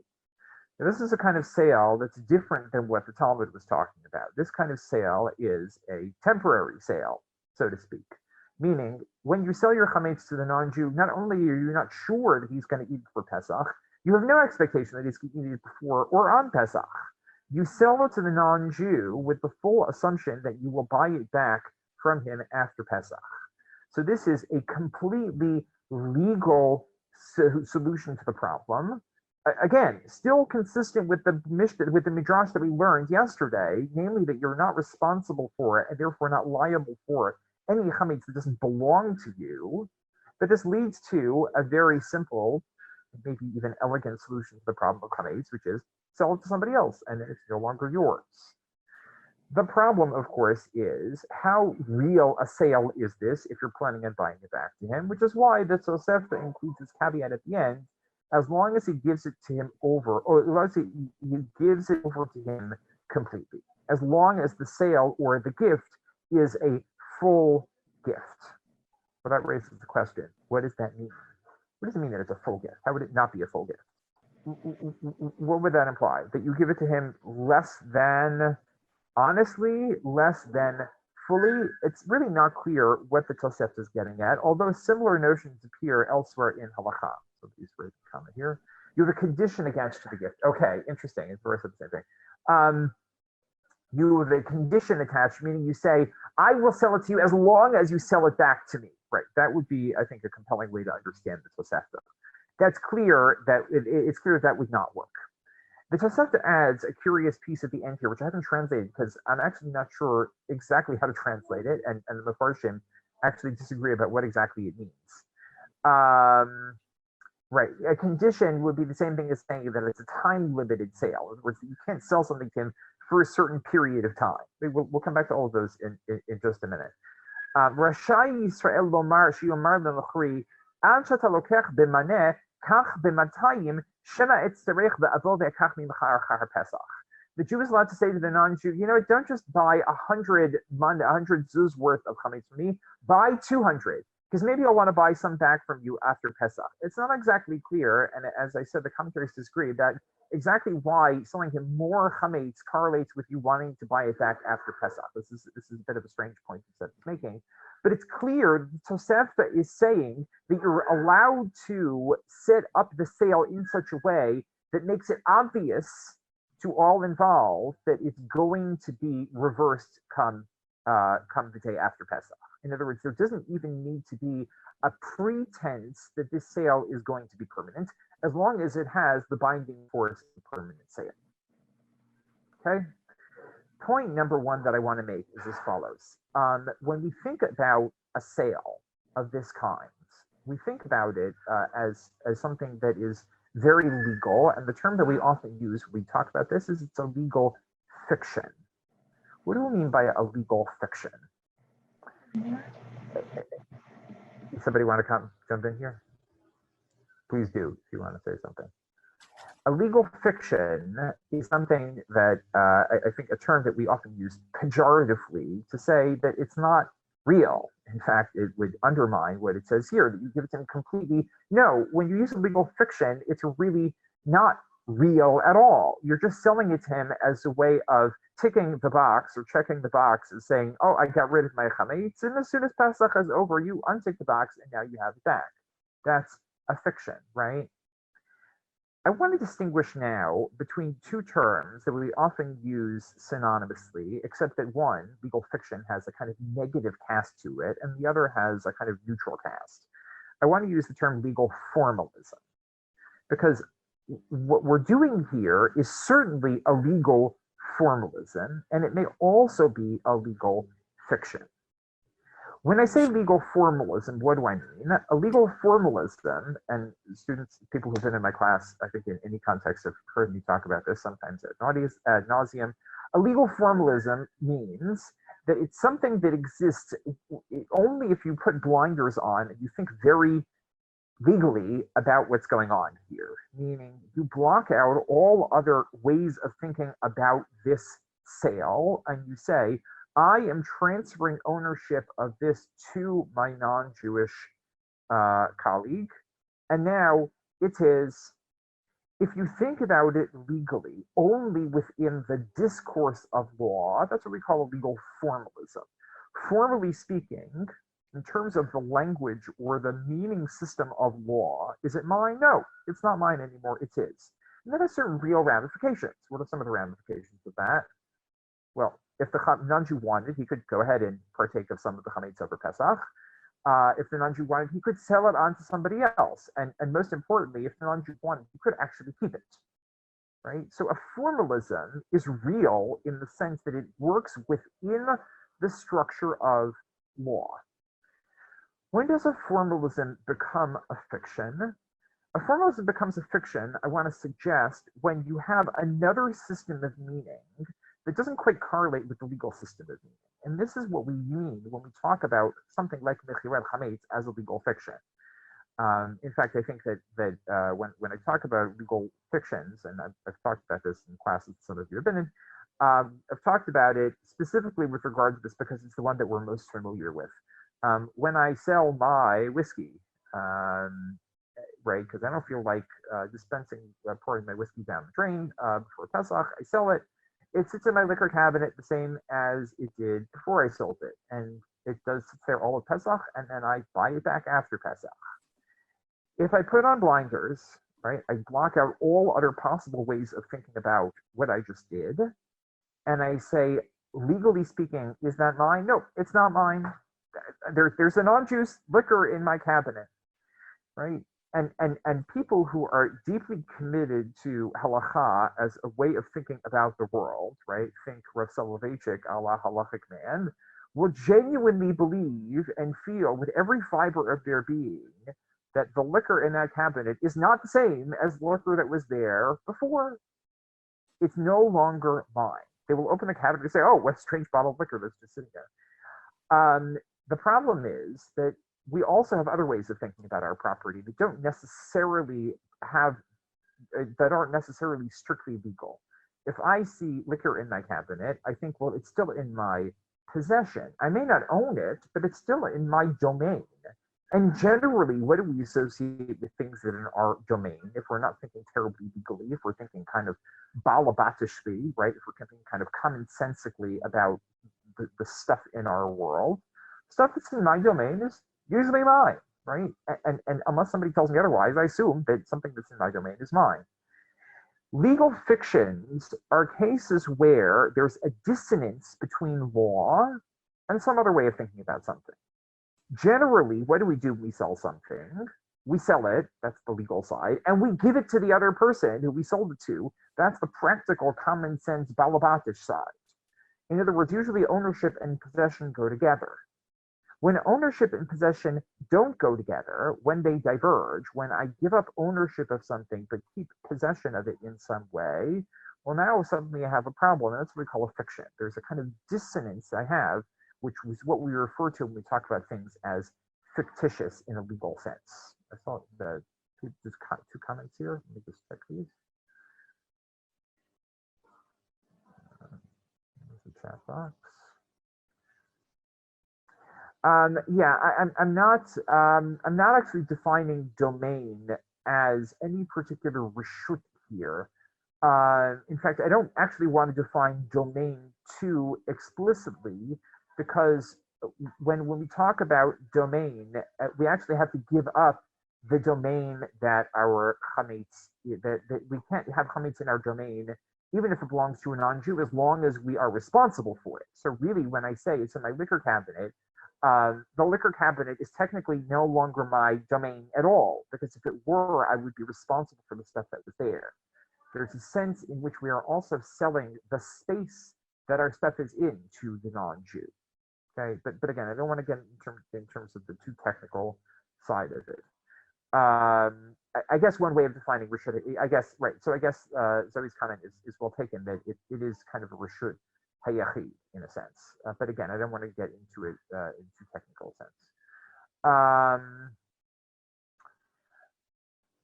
That's what I mean by a legal fiction. And therefore, Mechirat Chametz becomes for a sort of paradigm of dissonance between the way halacha functions as a system of meaning, as a formal system of meaning that defines its own set of terms and parameters, and other systems of meaning that don't always correlate perfectly with that. Okay, I want to kind of put that on the back burner for just for a few minutes and continue to deal with this issue of Mechirat Chametz and how far we take it. Because the Tosafta lays this out as a formalism and maybe even a fiction that is acceptable in the world of halacha, meaning it's an acceptable way to get rid of your chametz. It becomes a third technique that you can use apart from physically destroying or mentally nullifying your chametz. You can sell it, but it's a legal avenue out of owning chametz. But then, when the commentaries or later halachic authorities talk about this, they are divided as to how widespread this technique can be used, or how broadly it can be used. This is already starting in the Gonim. I haven't translated this, but we'll read it together in Hebrew. Rabbi Amram Gaon says, "V'Yisrael shemacharchem tzo legoy o shenatnol b'matana gimura im mashach goy oto ve'ein sham ha'arama." Ve'eno ragil lasot ken b'shar shanim ela morehu. Okay, the Rav Amram Gaon says a Jew who sold his chametz to a non-Jew or gave it to him as a complete gift. First of all, the non-Jew has to mashach, he has to make the kinyan, he has to do some act that shows mastery of this. In other words, it has to be real according to all the technical specifications of how you acquire something in halacha. And now he adds the ein sham ha'arama. There is no subterfuge. There is no trickery. Ha'arama in a general sense, right? Who's the Torah says v'hanachash haya arul mikol chayat hasadeh. The snake, the serpent was trickier or more cunning than all the other creatures in the world. There's a sense of cunning here, and ha'arama obviously also has a negative cast. There's no ha'arama. You're not simply doing this as a way of getting out of the prohibition of having chametz. Well, aren't you? Isn't this always ha'arama? What does he mean when he says ve'ein sham ha'arama? Well, he elaborates. Ve'ein ragil asot ken b'shar shanim. You don't usually do this. In other words, for Rav Amram Gaon, the frequency with which you do this says something about your intention and how cunning and deceitful you are being in manipulating the halachic system in this way. If it is simply a me'orah, if it's a one-time instance, that's fine, because that shows that you really genuinely do it, and you're not using this as a way of circumventing a halachic prohibition. Then he says, "Mutar Yisrael achzav lekach menu achar Pesach min hagoy." Then you can go buy back from him after Pesach. My time. Why? Why is this? Kavan dekanye goy, since the non-Jew has purchased it, umashchei kam le birshutei, and he has acquired it. He's made a kinyan on it. Now it is in his reshut. The kaivalan, and we rule chametz shelenachri achar Pesach mutar ba'achiva. And if the chametz was owned by a non-Jew after Pesach, it is permitted, because you didn't violate prohibition of keeping chametz in your reshut over Pesach. So Rav Amram, yeah, go ahead, Jason. So he's very much Rav Amram is very much, I guess, pushing against what you defined as like halachic formalism in the general sense, because like what you're talking about, it's a kinyan. Who cares if you do it every year? Oh, but you're doing it every year. It's not like Yeah, so Rav Amram Gaon is very much pushing against the notion that you can put on blinders and say, I'm only thinking about legally speaking. Rav Amram Gaon is not halachic man. He says, if you're doing this every year, come on, did you really mean it? Or another way to put it is, Rav Amram Gaon could be a committed formalist, but when you're a formalist, you have to play by the rules. If you're not playing by the rules, if you're not really intending to give over this object to the non-Jew, right? One of the things required for a kinyan is an intention. If I don't mean to sell something to you, it doesn't matter how many formal steps we go through, it's still not yours. So Also, how do we know that you mean it? Yeah. and also he says, because can you go? Oh, and there's really it has to be an action mashiach because like I don't know what he was pushing up against, but if he's pushing against kind of what we do today. Okay, you sign a form, whatever. They make a kinyan. Here they actually have to be there. They have to really take possession. The controversial issue this year is everybody's doing it online, right? In years past, I remember there being a notion that some people were very particular about having a physical kinyan. Now, even our physical kinyanim don't seem very real. What did you do when you did your physical kinyan? You went to your local halachic authority and you traded a pen or a handkerchief or what? So that made it real, really? That's also kind of formalism verging on fiction, right? Oh, because the rabbi gave me the pen and now I give it back to him. Now it's more real than if I just clicked a box on my computer screen, right? It's true. There is a sense in making it as real as possible, and we do other things to make this real. But what he's inveighing against is specifically the issue of intention and what the frequency of your using this technique says about your intention. And that, I think, is what he's getting at when he talks about ha'arama. If you're doing it as a way around it, you didn't really need to sell it at all, and therefore, for all of the pens that you gave to the rabbi and for all of the mashiach that he did, this didn't really work. Rav Amram Gaon doesn't say it explicitly. He doesn't say the flip side explicitly, but the Ritva, later halachic authority from the Middle Ages, Rabbi Yom Tov ben Ashbili of Catalonia, does. He says as follows. He says, "Umocher lenachri avalim he'erim v'hu ragil lasot kein b'chol shanim limkor l'goy kotem Pesach v'litol achar Pesach kansinan lei v'hu asur lo u'lechol Yisrael achar Pesach." If he is merely using it as a legal loophole and does so every year, we find him and render his chametz after Pesach, meaning we render it chametz she'avar alav haPesach, and it's prohibited. So he says, technically speaking, this may have worked, but we impose a fine and we say it didn't really work. For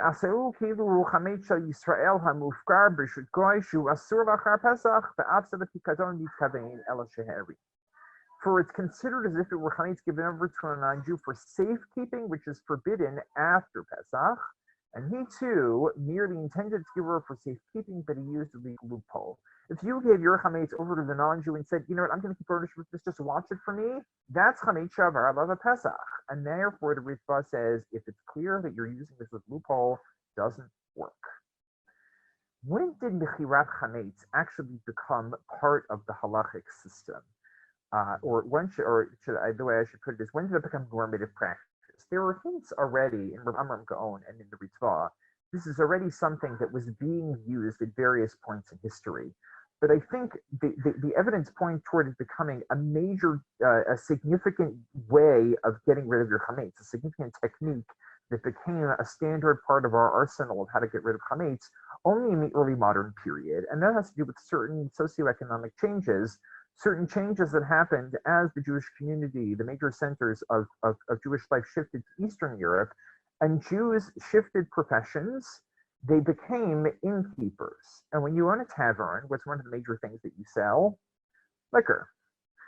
So, says the Bayit Chadash, Rabbi Yoel Circus, from Poland in 16th century or 17th century, ובמדינה זו שרוב משא ומתן הוא ביין שרף ואי אפשר להם למכרם לגוי מחוץ לבית, יש להתיר בעניין זה שימכור לגוי כל חמץ שבחדר. In this country, says Rabbi Yoel Circus, in where most of our business is in liquor and one can't remove all of one's chametz from one's house in order to sell it to a Gentile, one may simply sell the Gentile all the chametz in a given room. You have so much liquor, these massive kegs of liquor, and you can't even take it out of your domain. you can simply sell it to a non-Jew and then buy it back after chametz, and that became a standard way to get rid of your chametz, simply because economically they had no choice. If you look at Jacob Katz's book Goy Shel Shabbat, the Shabbos Goy, he talks about these economic changes in a different way regarding the issue of Shabbat, because taverns had to be open on Shabbat as well. So what did you do? You hired a non-Jew to work in your tavern on Shabbat. Well, you have to do that. What if you don't trust the non-Jew? And now you have to not only hire them to work there on Shabbat, you also have to watch them to make sure they're not stealing from you. So you have to actually stand in the tavern and watch as they're manning the cash register or manning the bar. These are the kinds of questions that came up. So chametz is another issue that comes up and became an issue specifically for Pesach, and therefore mechirat chametz enters the standard way we have to get rid of chametz over Pesach. Nowadays, the common custom is for everybody to do mechirat chametz, often not as a way of getting rid of actual chametz that you have, but as a kind of safeguard. It becomes kind of akin to, or a second backup to bitul, just like we use bitul as a safeguard in case you missed anything because of that you missed during bika and biur. So too mechira ends up being kind of a safeguard for things, food substances that you didn't get rid of because they're not actual chametz, but might contain some chametz in them. That's why, or the way that many people treat mechirat chametz, unless of course you have some sort of business where you have large amounts of chametz, and then we use it as a standard way of getting rid of actual chametz. But many poskim advise not to sell chametz gamur, actual chametz, but only things that might be or might contain some chametz in them. Okay. Let's shift over to the second topic that I wanted to talk about. And I see already we're not going to get through everything, but I want to get through a couple of central themes in the issue of koshering. Because koshering, as I said yesterday, is a different way of preparing our homes for Pesach. It's a different way of getting rid of chametz, but not actual chametz, but rather chametz that resides in, to use a certain kind of metaphor, resides in the kelim, the vessels that we use in our kitchens on Pesach.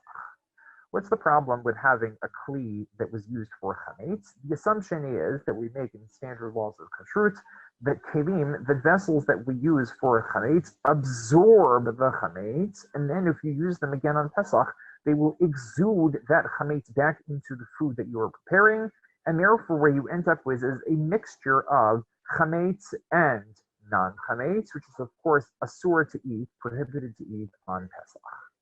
So fundamentally, when we talk about koshering, we are still talking about getting rid of chametz, but getting rid of chametz that is not actual chametz, but chametz that is merely ta'am, that is merely chametz taste, or maybe you could put it as chametz particles. It sounds strange to get rid of particles. This is the way we talk about it. And therefore, the starting point of any discussion of the issue of koshering is what is the status of a mixture of chametz and non-chametz on Pesach, right? If on Pesach I would take out my everyday pot and cook vegetable soup in it, but yesterday on Erev Pesach I cooked pasta, the vegetable soup is now infected by, or there has been exuded into my vegetable soup the taste of chametz. What's the status of that food? So here we have a machloket. I'm only giving you two of the four voices in this machloket in the Gemara in Pesachim 29b. Amar Rav chametz bismano bein b'mino bein b'shlo b'mino asur. Shelo bismano b'mino asur, shelo b'mino mutar. Rav said chametz in its time, i.e. on Pesach, whether mixed with its own kind or with a different kind, is forbidden. Meaning, it doesn't matter whether the chametz taste has been exuded into something that is similar in taste to it or different in taste from it. In other words, whether I can distinguish the chametz taste, the taste of pasta, in my food or not, right? For example, if I would just make a difference if I'm cooking in this chametz stick pot,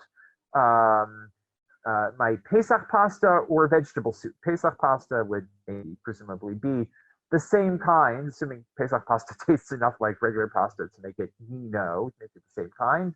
then it would be forbidden. Otherwise, it would be permitted. Regardless, doesn't matter whether the taste is, whether it's bimino or shalom bimino, it's forbidden. In other words, Rav is extremely stringent on the issue of mixtures of chametz and non-chametz. It doesn't matter what other food substance the taste of chametz has gotten mixed into, it's totally forbidden. This is different, actually, than the way we paskin about other kinds of food mixtures. If I made an omelet in my non-Jewish friend's pan, and they know that earlier today they cooked bacon in that pan, would my omelet be asur? That might depend on whether I can taste the bacon in my omelet or not. But here Rav says it doesn't matter whether I can distinguish the taste of the chametz in my food or not, it's totally prohibited. Rabbi Yochanan said, chametz on Pesach, whether mixed with its own kind or a different kind, is forbidden only when it imparts its taste. According to Rabbi Yochanan, there has to be enough chametz taste exuded from the pot to actually be able to taste it in my vegetable soup or in my pastic pasta. If I can't taste it, says Rabbi Yochanan, it's as if it's not there. Okay, so that's one machloket. We actually paskin like Rabbi Yochanan. Sorry, we paskin here like Rav. Unusual because we almost always paskin like Rabbi Yochanan against Rav. In this case, however, we paskin like Rav that it doesn't matter how little chametz is mixed in my food; it's always prohibited. Questions come up every year, half jokingly. We get water in Israel from the Kinneret. Well, what if somebody earlier this year dropped a piece of bread into the Kinneret? According to Rav, doesn't matter how much bread is in the Kinneret, right? Why does that make it usher? Also, there are ways of answering that question, but it's a legitimate question according to the way that Rav thinks about this. Why is this important? Because it comes up when we think about how to kasher a kivin for Pesach. I'm a Rav. Kedirot the Pesach Yishaberu. Rav said pots on Passover, pots must be broken on Passover. Rav says every year you've got to destroy all of your pots and get new ones. Why? Well, notice the Rav says not only are your chametz stick pots a problem on Pesach, Rav says they're a problem even after Pesach. Rav says there's no way of getting around this problem because even the chametz that's absorbed in your pots after Pesach, it's chametz she'avar alav Pesach, and Rav thinks that's a problem even after Pesach. Yeah, we don't actually paskin like Rav that chametz she'avar alav Pesach. We paskin that chametz she'avar alav Pesach that's mixed into a mixture is totally permitted, like Rabbi Yochanan here. But Rav, being consistent with his own position, would destroy his entire kitchen every year and buy a new set. Okay. And now we get to a practical case. Hahu tanur detachu batichaya asra Rava bar ahilai b'meichel rifta afilu b'milcha b'olam dilma ati b'michla b'kutcha. A certain oven was greased with fat. It was greased with animal fat. Thereupon Rava bar ahilai forbade for all time the bread baked therein to be eaten even with salt, lest he come to eat it with kutach. This is a halacha that we have about bread, not about Pesach bread, but bread in general. You're not allowed to bake dairy or fleishik bread. Why not? If you have bread that's dairy or fleishik, you might come to eat it with the other kinds, and therefore we consider all bread that's dairy or fleishik to be not kosher. Rav bar Ahiva said, look, if you're baking it in this oven was greased with fat, any bread baked in this oven will be fleishik, and therefore it's not kosher. An objection was raised from a brayta. Meitive, ein lashina ta'isa b'chalav v'imash kolapat kura asura mipnei hargel adera. One must not knead dough with milk, and if he does knead it with milk, the whole loaf is forbidden because it leads to sin, which is what we just said. You might come to eat this dairy bread with salami. Kayotsebo ein tashina tatanur be'aliyah v'im tash kol hapat kula asura ad she'asika tatanur. If he does grease it, all the bread baked therein is forbidden until the oven is refired. Oh, wait a second. You can refire the oven. If you refire the oven, what happens? You kosher your oven by refiring it, implying that there is a way of fixing this oven. This implies the oven is refired is nevertheless permitted. Tiyufta de Rava bar Ahilai Tiyufta. This is a refutation of Rava bar Ahilai. Rava bar Ahilai said this oven is forever treif. Go throw out this oven. Says the Gemara, no, there's a way to fix it. Wait a second. If there's a way to fix an oven like this, why can't you fix your chametz stick dishes, even according to Rav? Amar me'Ravina Ravashi v'chani achar di'itot of Rava bar Ahilahi amai kama Rav k'derot Pesach yishaberu. Ravina said to Ravashi, now that Rava bar Ahilahi were refuted, why did Rav say pots must be broken on Passover? there's a way to fix them. You can just kosher them in the way that we suggested here by refiring them in an oven.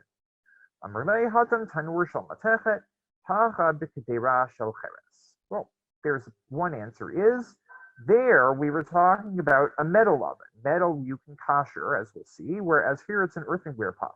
Earthenware can't be kosher. Alternatively, maybe both are earthenware ovens. In fact, most of their ovens in Babylonia were made of earthenware. They were made of clay. This oven is fired from the outside, while the other is fired from the this oven is fired from the inside, while the pot is fired from the outside. When Rob said you can't possibly kosher your pots for Pesach, what was he talking about? Pots. Pots don't get koshered from the inside. You don't fill your pots with coals and kosher them that way. You would heat it from the outside, and that's not good enough, says Rob. An oven, however, is fired from the inside. That's a much more intense heat. That's really refiring your oven, and that, he says, would kosher it.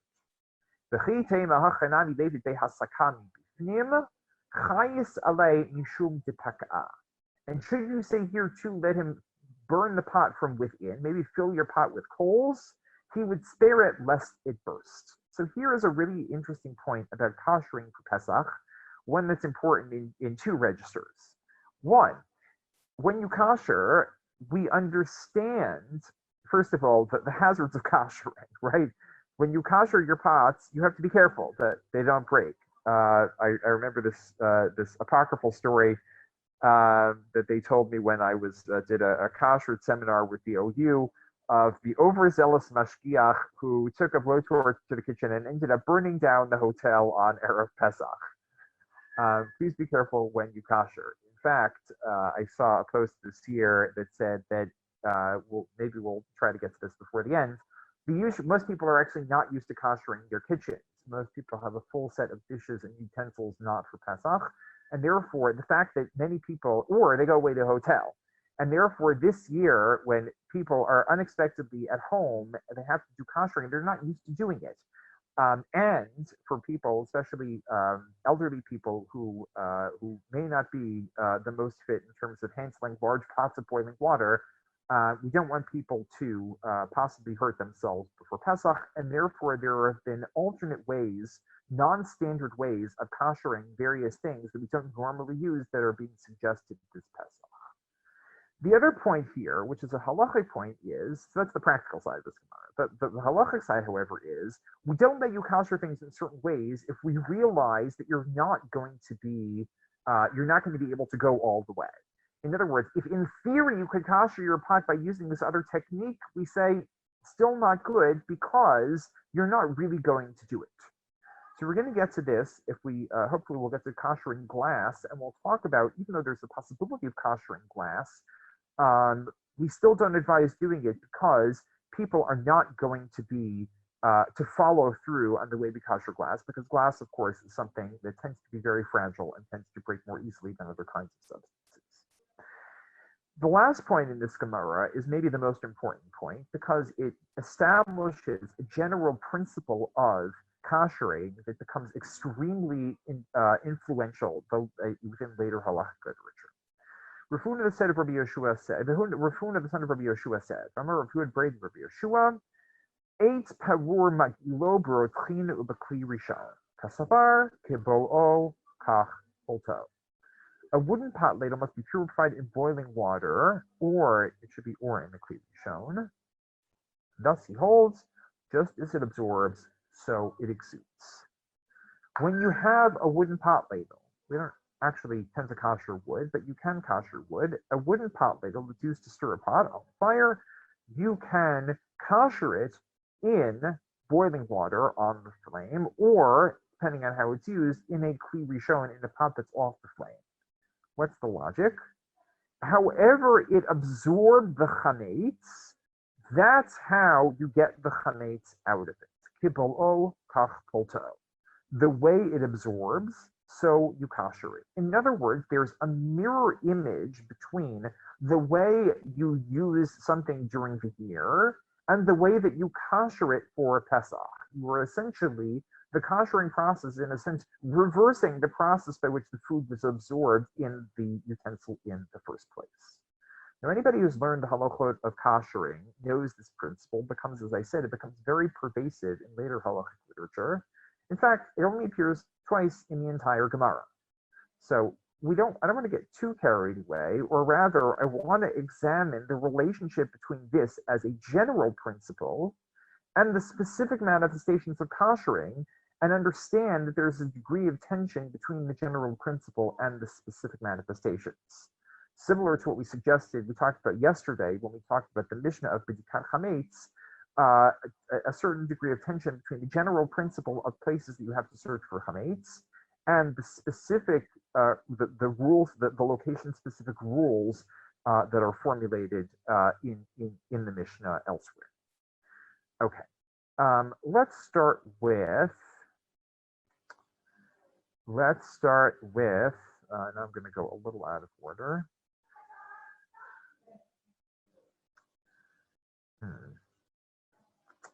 Let's start with this.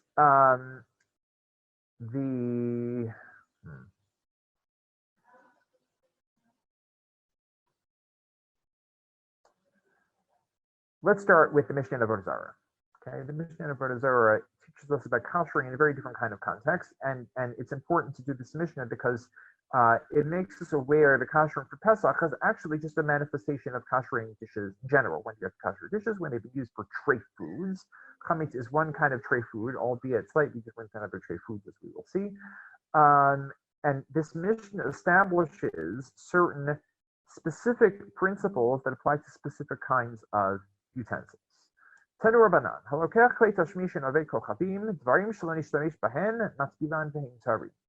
When purchases utensils from idolaters, objects that were not used should be immersed in a mikvah and then are purified. This is the law of tfilat kevim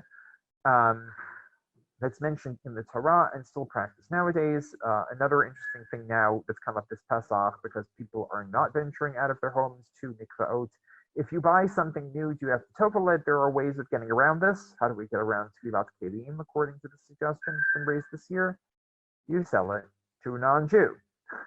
Then, if you sell it to a non-Jew, then you don't have to topel it. You use it, and then you'll topel it later on.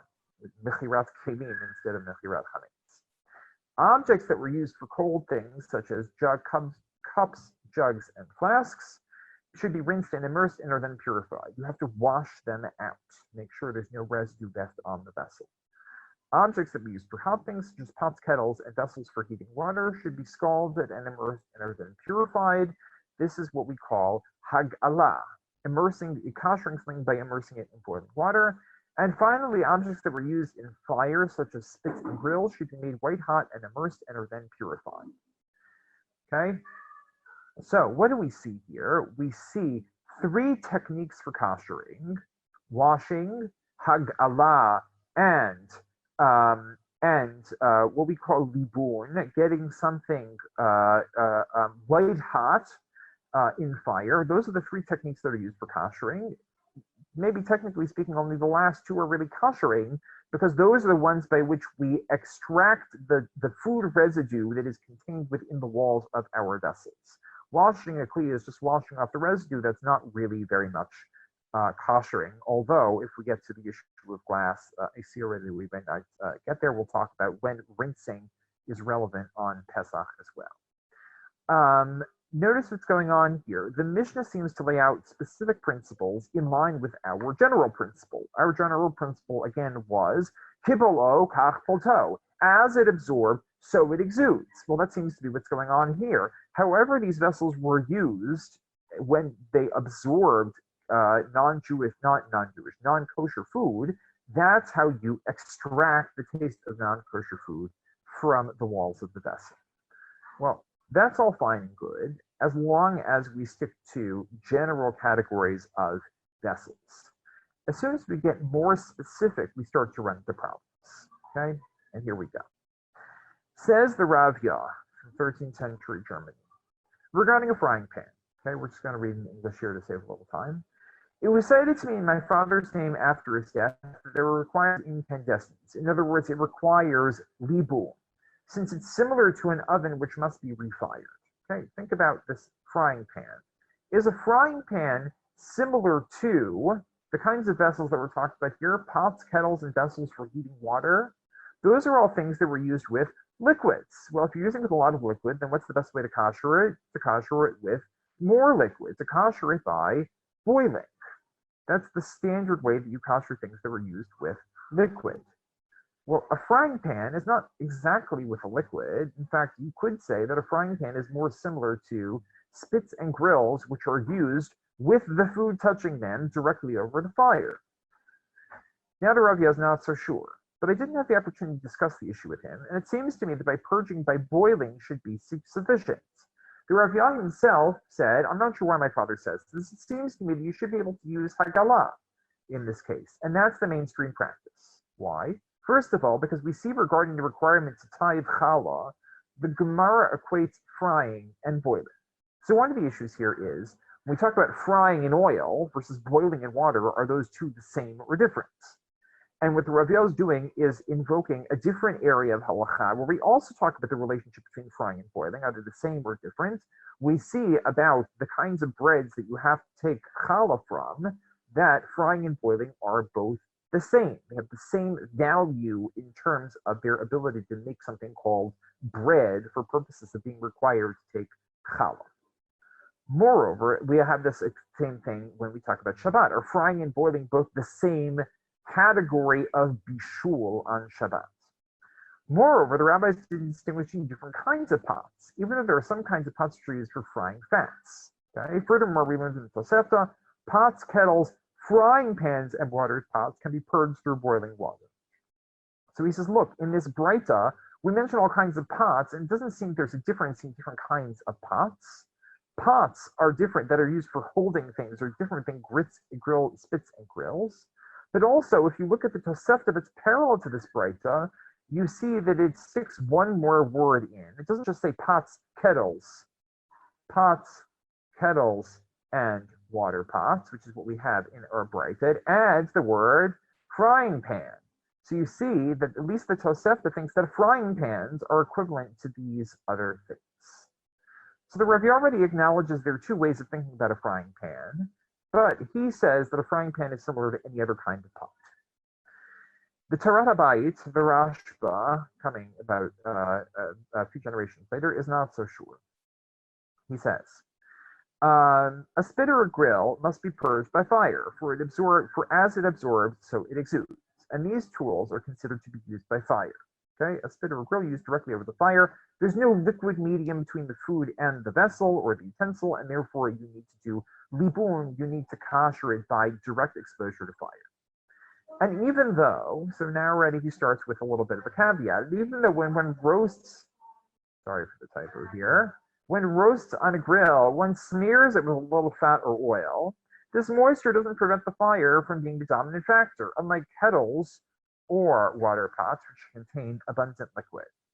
So already he's kind of hedging here. He says, oh, it's true, they're not in direct contact with the food. You usually smear a little oil on them, so why should that be different than a pot which you use with liquid? He says, because that's a negligible amount of oil or fat, whereas the kettle or pot has a lot of oil, or a lot of water. So you see already where he's going with this. Therefore, it seems to me that if a metal frying pan on which roasts meat or fish in oil over the fire can be purged only by fire like a grill, and not by boiling water like a pot. For there are times that one fries in very little oil, and often the oil runs out and one add more. And often the oil doesn't cover the entire surface, and it absorbs the prohibited substance in a spot that the oil isn't covering. He says, well, wait a minute. We have two cases that are known quantities. The case of a spit or a grill, which you smear with oil before you cook something on, that's a negligible amount of liquid. A pot that you boil something in, that's not a negligible amount of liquid. In between those, I have case A, which I know requires libun, requires direct fire exposure, and case B, which requires hag'alah, where hag'alah, boiling in water, is sufficient. Case C is the frying pan. Which of the cases is it most similar to? Right? This is a basic question of analogy, and he says, it seems to me the frying pan, since you often have very little fat or very little oil in the frying pan, and sometimes the oil runs out, and sometimes you're frying something in a spot where there's no oil, right? When you make schnitzel, you have to keep adding oil. Sometimes the oil runs out. Your schnitzel is now healthier, but now you've cook your schnitzel directly on your pan. He says, therefore, you need to do libun to your pan. Well, that's a significant chumrah. That's a significant stringency that you find by the Rashba in the way that he says you have to kasher your frying pan. Okay. What does he do about the Tosefta?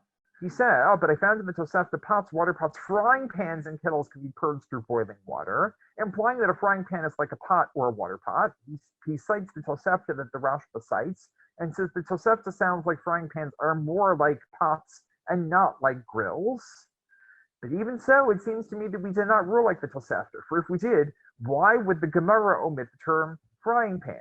He says, look, it's true the Tosefta has frying pans in there, but the Breita does not. Is that a deliberate omission, says the Rashba? Yes, it is. Interesting. When there's a discrepancy between a Breita and a Tosefta, which are often parallel texts, what do you make of those discrepancies? He says the discrepancy is not happenstance, it's deliberate. Clearly, the author of the Breita did not agree with the author of the Tosefta and assumed that frying pans are not like grills.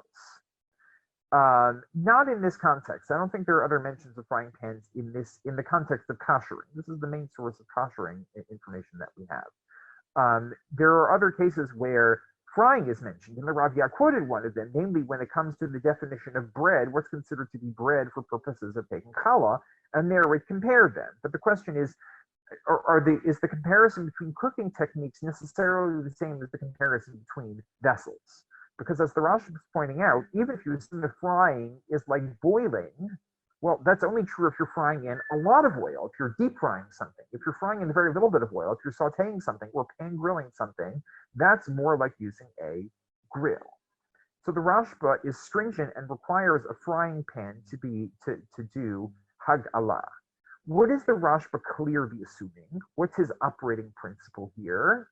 It's not just a question of where frying pans go in this typology of haggalah versus libun, of pots versus grills.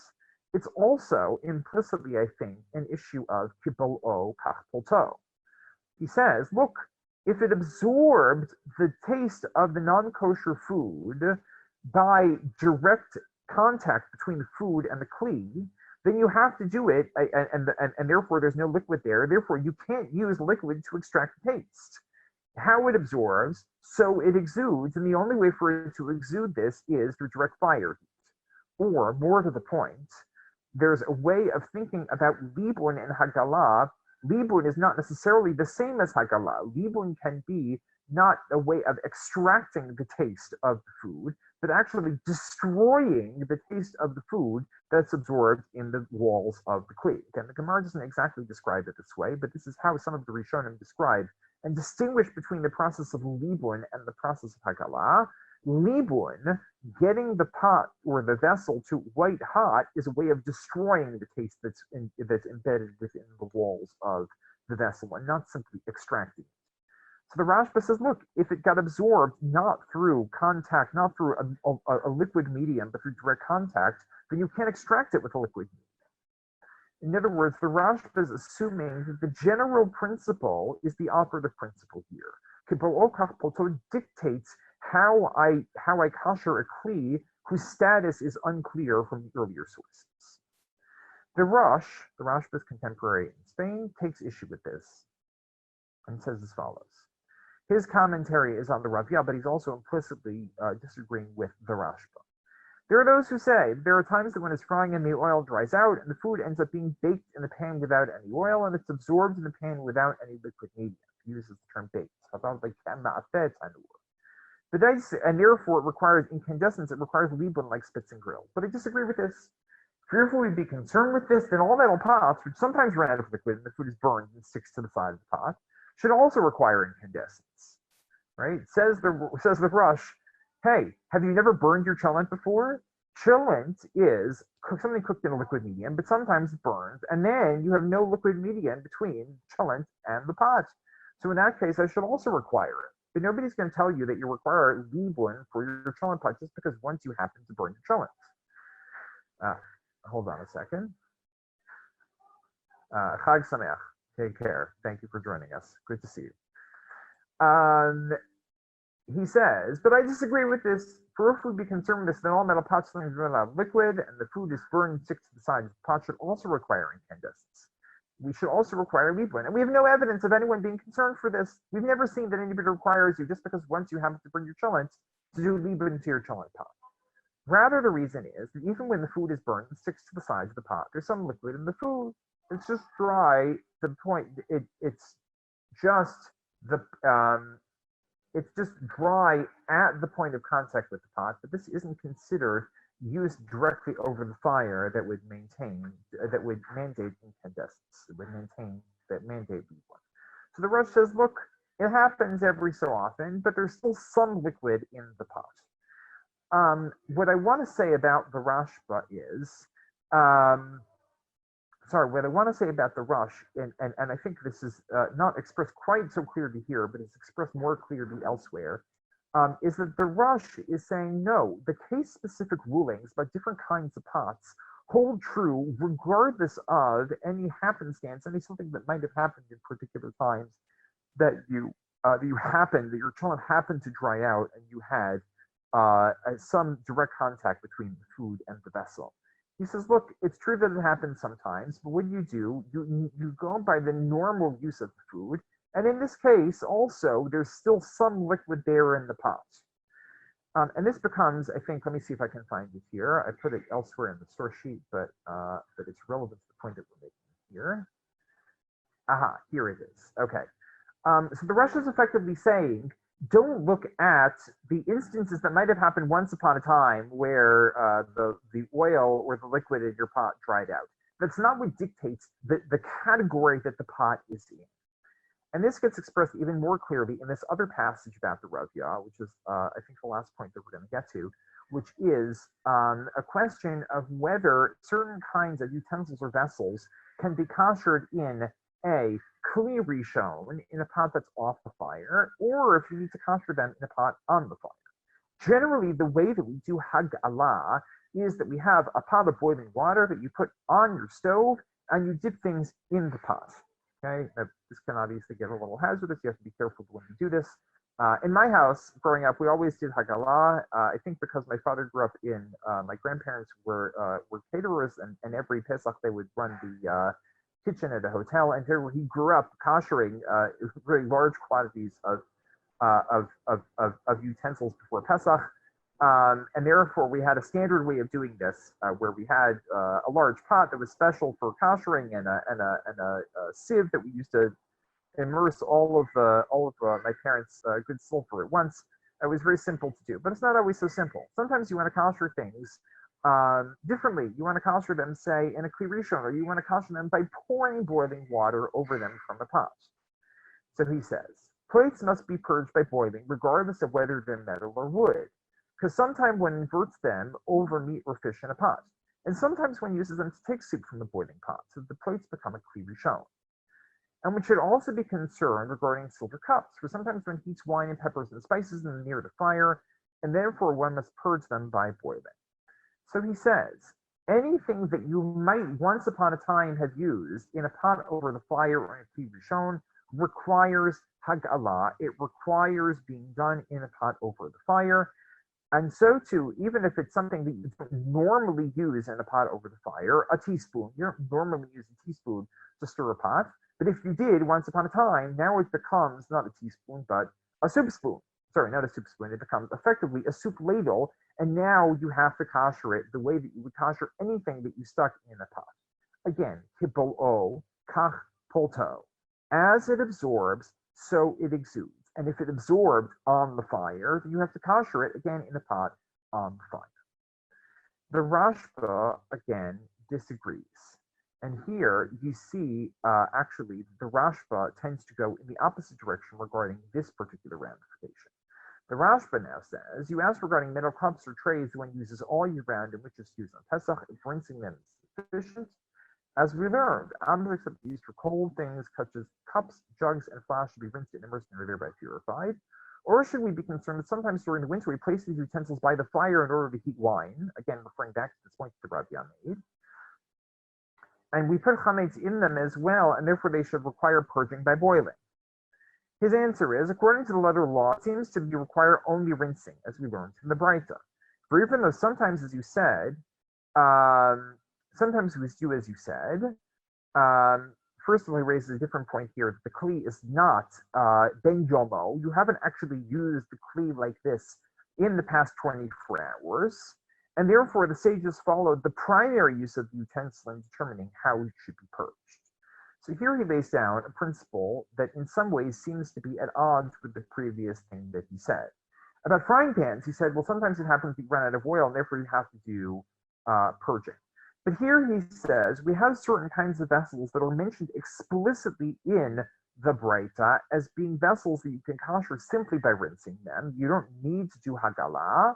You're going to tell me, oh, once upon a time I dipped it in a pot on the fire, or once upon a time I took my silver wine goblet and I put it near the fire to heat the wine, and now it should be considered as if I boiled the wine in that cup. Now, go by what it says in the Breita as terms of the categories that certain vessels are in. If you don't accept this reasoning, he says, how do you explain the fact that they've ruled the one who purchases utensils from a non-Jew needs only to rinse cups and flasks? Has their usage changed from the time of the Talmud to our time? These things stay the same. In other words, he says, when you buy your non-Jewish neighbor's silver goblets at his yard sale, how do you know what he did with his wine goblets? Maybe he also put them near the fire to heat his wine. When you buy his teaspoons, how do you know that he didn't use them by stir something over the fire? Rather, he says, in determining the proper method for purging utensils, to follow the primary usage. And therefore, he says, you don't have to be machmir based on what might have happened once upon a time. However, for Pesach, we have the custom to purge everything in boiling water because of the stringency of prohibition of chametz. So he says, in general, that's true. On Pesach, we're extra stringent, and which is why, for example, in my parents' house, we always used to kosher our Kiddush cups for Pesach, which you can do. He says, there you need to do hagalah, you need to put it in boiling water because for Pesach, we're extra mach. It does seem there's tension between these 2 points of the Rashba. In fact, the way that I've described it, the Rashba seems to flip his position. When he talked about frying pans, he said, well, it might have happened once that the oil ran out and it was direct contact between the food and the kli. In other words, he took a general principle approach where he said, kibol okach polto.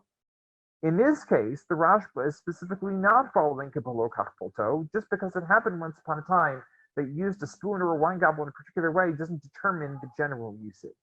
Again, there are ways to resolve the apparent contradiction within the Rashba's position. The simplest one being, the utensils he's talking about here are actually mentioned explicitly in the Breita, and therefore he says, just do what it says in the Breita, don't give me new rules. Whereas frying pans were not actually mentioned in the Breita, and therefore the Rashba felt more comfortable, or maybe more necessary, to come up with a new rule for determining what the status of frying pans is. All I wanted to show you here is, again, a certain degree of tension between kibol kach polto as a general principle and the specific manifestations of how you kosher, which are hagalah for certain types of utensils and vessels and libun for other ones.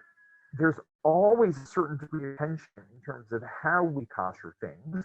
Sometimes we think about the general principle and we say, okay, we're developing a kind of quasi-scientific way of dealing with the leftover food residue in our utensils. As it was absorbed, so it exudes. I treat that as kind of a quasi-scientific principle that dictates how I'm going to do koshering, as opposed to the case-specific rulings, which are more formalistic, that are more rigid and categorical, and that's a different way of thinking about koshering. There's no one way, no one right way to think about it. The 2 ways of thinking about it in terms of a general quasi-scientific principle and as case-specific rulings both come into play in various kinds of situations. I wanted to mention before we finish that 2 points. One of the things they're recommending that people do this year is, instead of doing hagalah, which as I said can sometimes be a little hazardous, suggesting that people kosher their metal utensils the way they kosher their ovens. One way that we kosher the way that we kosher our ovens, if you have a self-cleaning oven, great, you're good to go, because self-cleaning actually constitutes libun in the classic sense of getting the metal sides of your oven hot enough to really destroy any chametz, to really burn any chametz that might have adhered or become absorbed in the walls of your oven. If you don't have a self-cleaning oven, what do? So there's a third category here that we call libun kal, that we're not going to have time to explore in detail. It's kind of halfway between hagala and libun chamor or libun gamur, which is the getting something hot enough to really destroy all of the chametz. And that is getting it hot enough that if you put a piece of paper or a piece of straw on it, it would burn that piece of paper or straw for various reasons we're not going to talk about. That's a third technique that gets developed. Well, that's what we do with our ovens. We say our ovens, get them to the hottest temperature they could possibly have gotten to, and that's hot enough. In some ways, what are we relying on there? Kibol o kach polto. As it absorbed, so it exuded. You couldn't have possibly gotten your oven to any higher than 550 degrees Fahrenheit. Well, that's how hot you get it to now. And if you're koshering your oven that way, what do? Take a tray or take a rack, put all of your soup ladles and other metal utensils and all of your tongues and whatever else you need to kosher Pesach on the rack. Heat your oven up. Let it get to that temperature. Leave it for 20 minutes, which is the standard time we suggest that people did. And now they're all kosher because it's no worse than putting it in a pot of boiling water. That's how certain poskim are recommending that people kosher their utensils this year. Again, relying on this notion of kibol o kach polto, a kind of quasi-scientific notion of the way that we kosher vessels, which diverges from the case-specific recommendations that are made in the Breita, namely to kosher things that are used in liquids over liquids. Okay. The other point that I just very briefly wanted to touch on, when I talk about kibolo kach polto as a quasi-scientific principle, there's a whole perspective on kashrut in general and koshering vessels specifically to say, well, to what extent is this really a scientific system? To what extent do we expect the rules of kashrut, and specifically when we think about particles of non-kosher food and particles of chametz, to correlate with the way that we think about scientific particles of things? And the answer is complicated because just as we talked about with mechirat chametz, that there's never a perfect correlation between a legal way of thinking about something and the kind of commonsensical everyday way of thinking about something. By koshering and kashrut also, there are certain formalistic aspects of kashrut and of koshering that don't always correlate with the scientific principles that we use to think about the world. And therefore, if you were to ask me, are there really food particles in my kelim? I'm not sure what my answer would be. Sometimes yes, when I have a set of very good cast iron pans that I've been working on developing a nonstick surface for years. They're really excellent. Nonstick surfaces develop on those kinds of pans because cast iron is a porous material. It actually absorbs food and therefore food particles, and therefore you can sometimes actually taste the food that's been cooked in your cast iron pans. Is that true for other kinds of vessels? Not necessarily. There's been a lot of research done on this in the past couple of years, past couple of decades, as to what extent the Gemara's assumption that vessels absorb food is really scientifically true. Regardless of whether it's scientifically true, it is certainly true on a formalistic level, which is why we have to kosher things in general. And therefore, when we think about a quasi-scientific principle like kibol o kach polto, you have to ask the same kind of question, or you can ask the same kind of question. Is there really a process of exuding the particles from the vessels? I'm not sure that's necessarily a helpful way to think about it. I'm not sure it's wrong, but I'm also fairly sure that it's not completely right. Meaning, if you were to do a scientific test, are there still chametz particles in your vessels after you've koshered them? I'm not sure what the answer would be. I'm not even sure how you would detect a chametz particle. You would have radioactive chametz, however you would create that. I'm not sure what the answer would be, but it's helpful to realize that the way that we think about koshering, even though we talk about certain kind of quasi-scientific principles, is never going to be really scientific. There's always going to be a certain degree of discrepancy between system of science, the one way of thinking about the world, and the halachic way of thinking about the world, the halachic formal categories that we've talked about are never going to correlate perfectly with the scientific principles that we use to describe the world. Okay, we'll have to leave it here. I'm happy to take questions now or by email. Yeah. Rav Daniel, yeah, it's Nissan, but first maybe somebody else has a question. I mean, okay, so 2 comments and a question, if I may. Sure. Al Achron Rishon, since we just spoke of this. Nissan, if I can ask, Yeah, there's some feedback coming up. Yeah, you're I think you're linked in twice. I am. I'm gonna.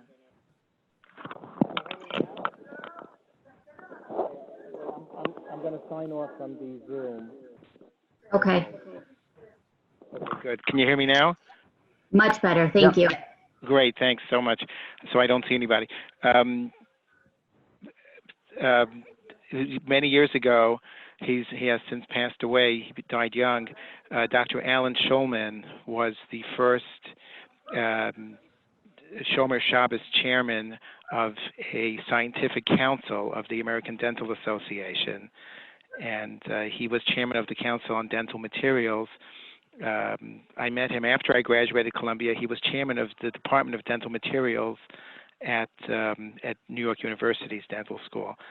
And we had I have a buried somewhere. I have I see where you're going with this. Yeah. Okay. You see where this is going, right? As far as he did, there are, as you said, with the cast iron, there is definitely, and it's not in the mouth, so you don't have to,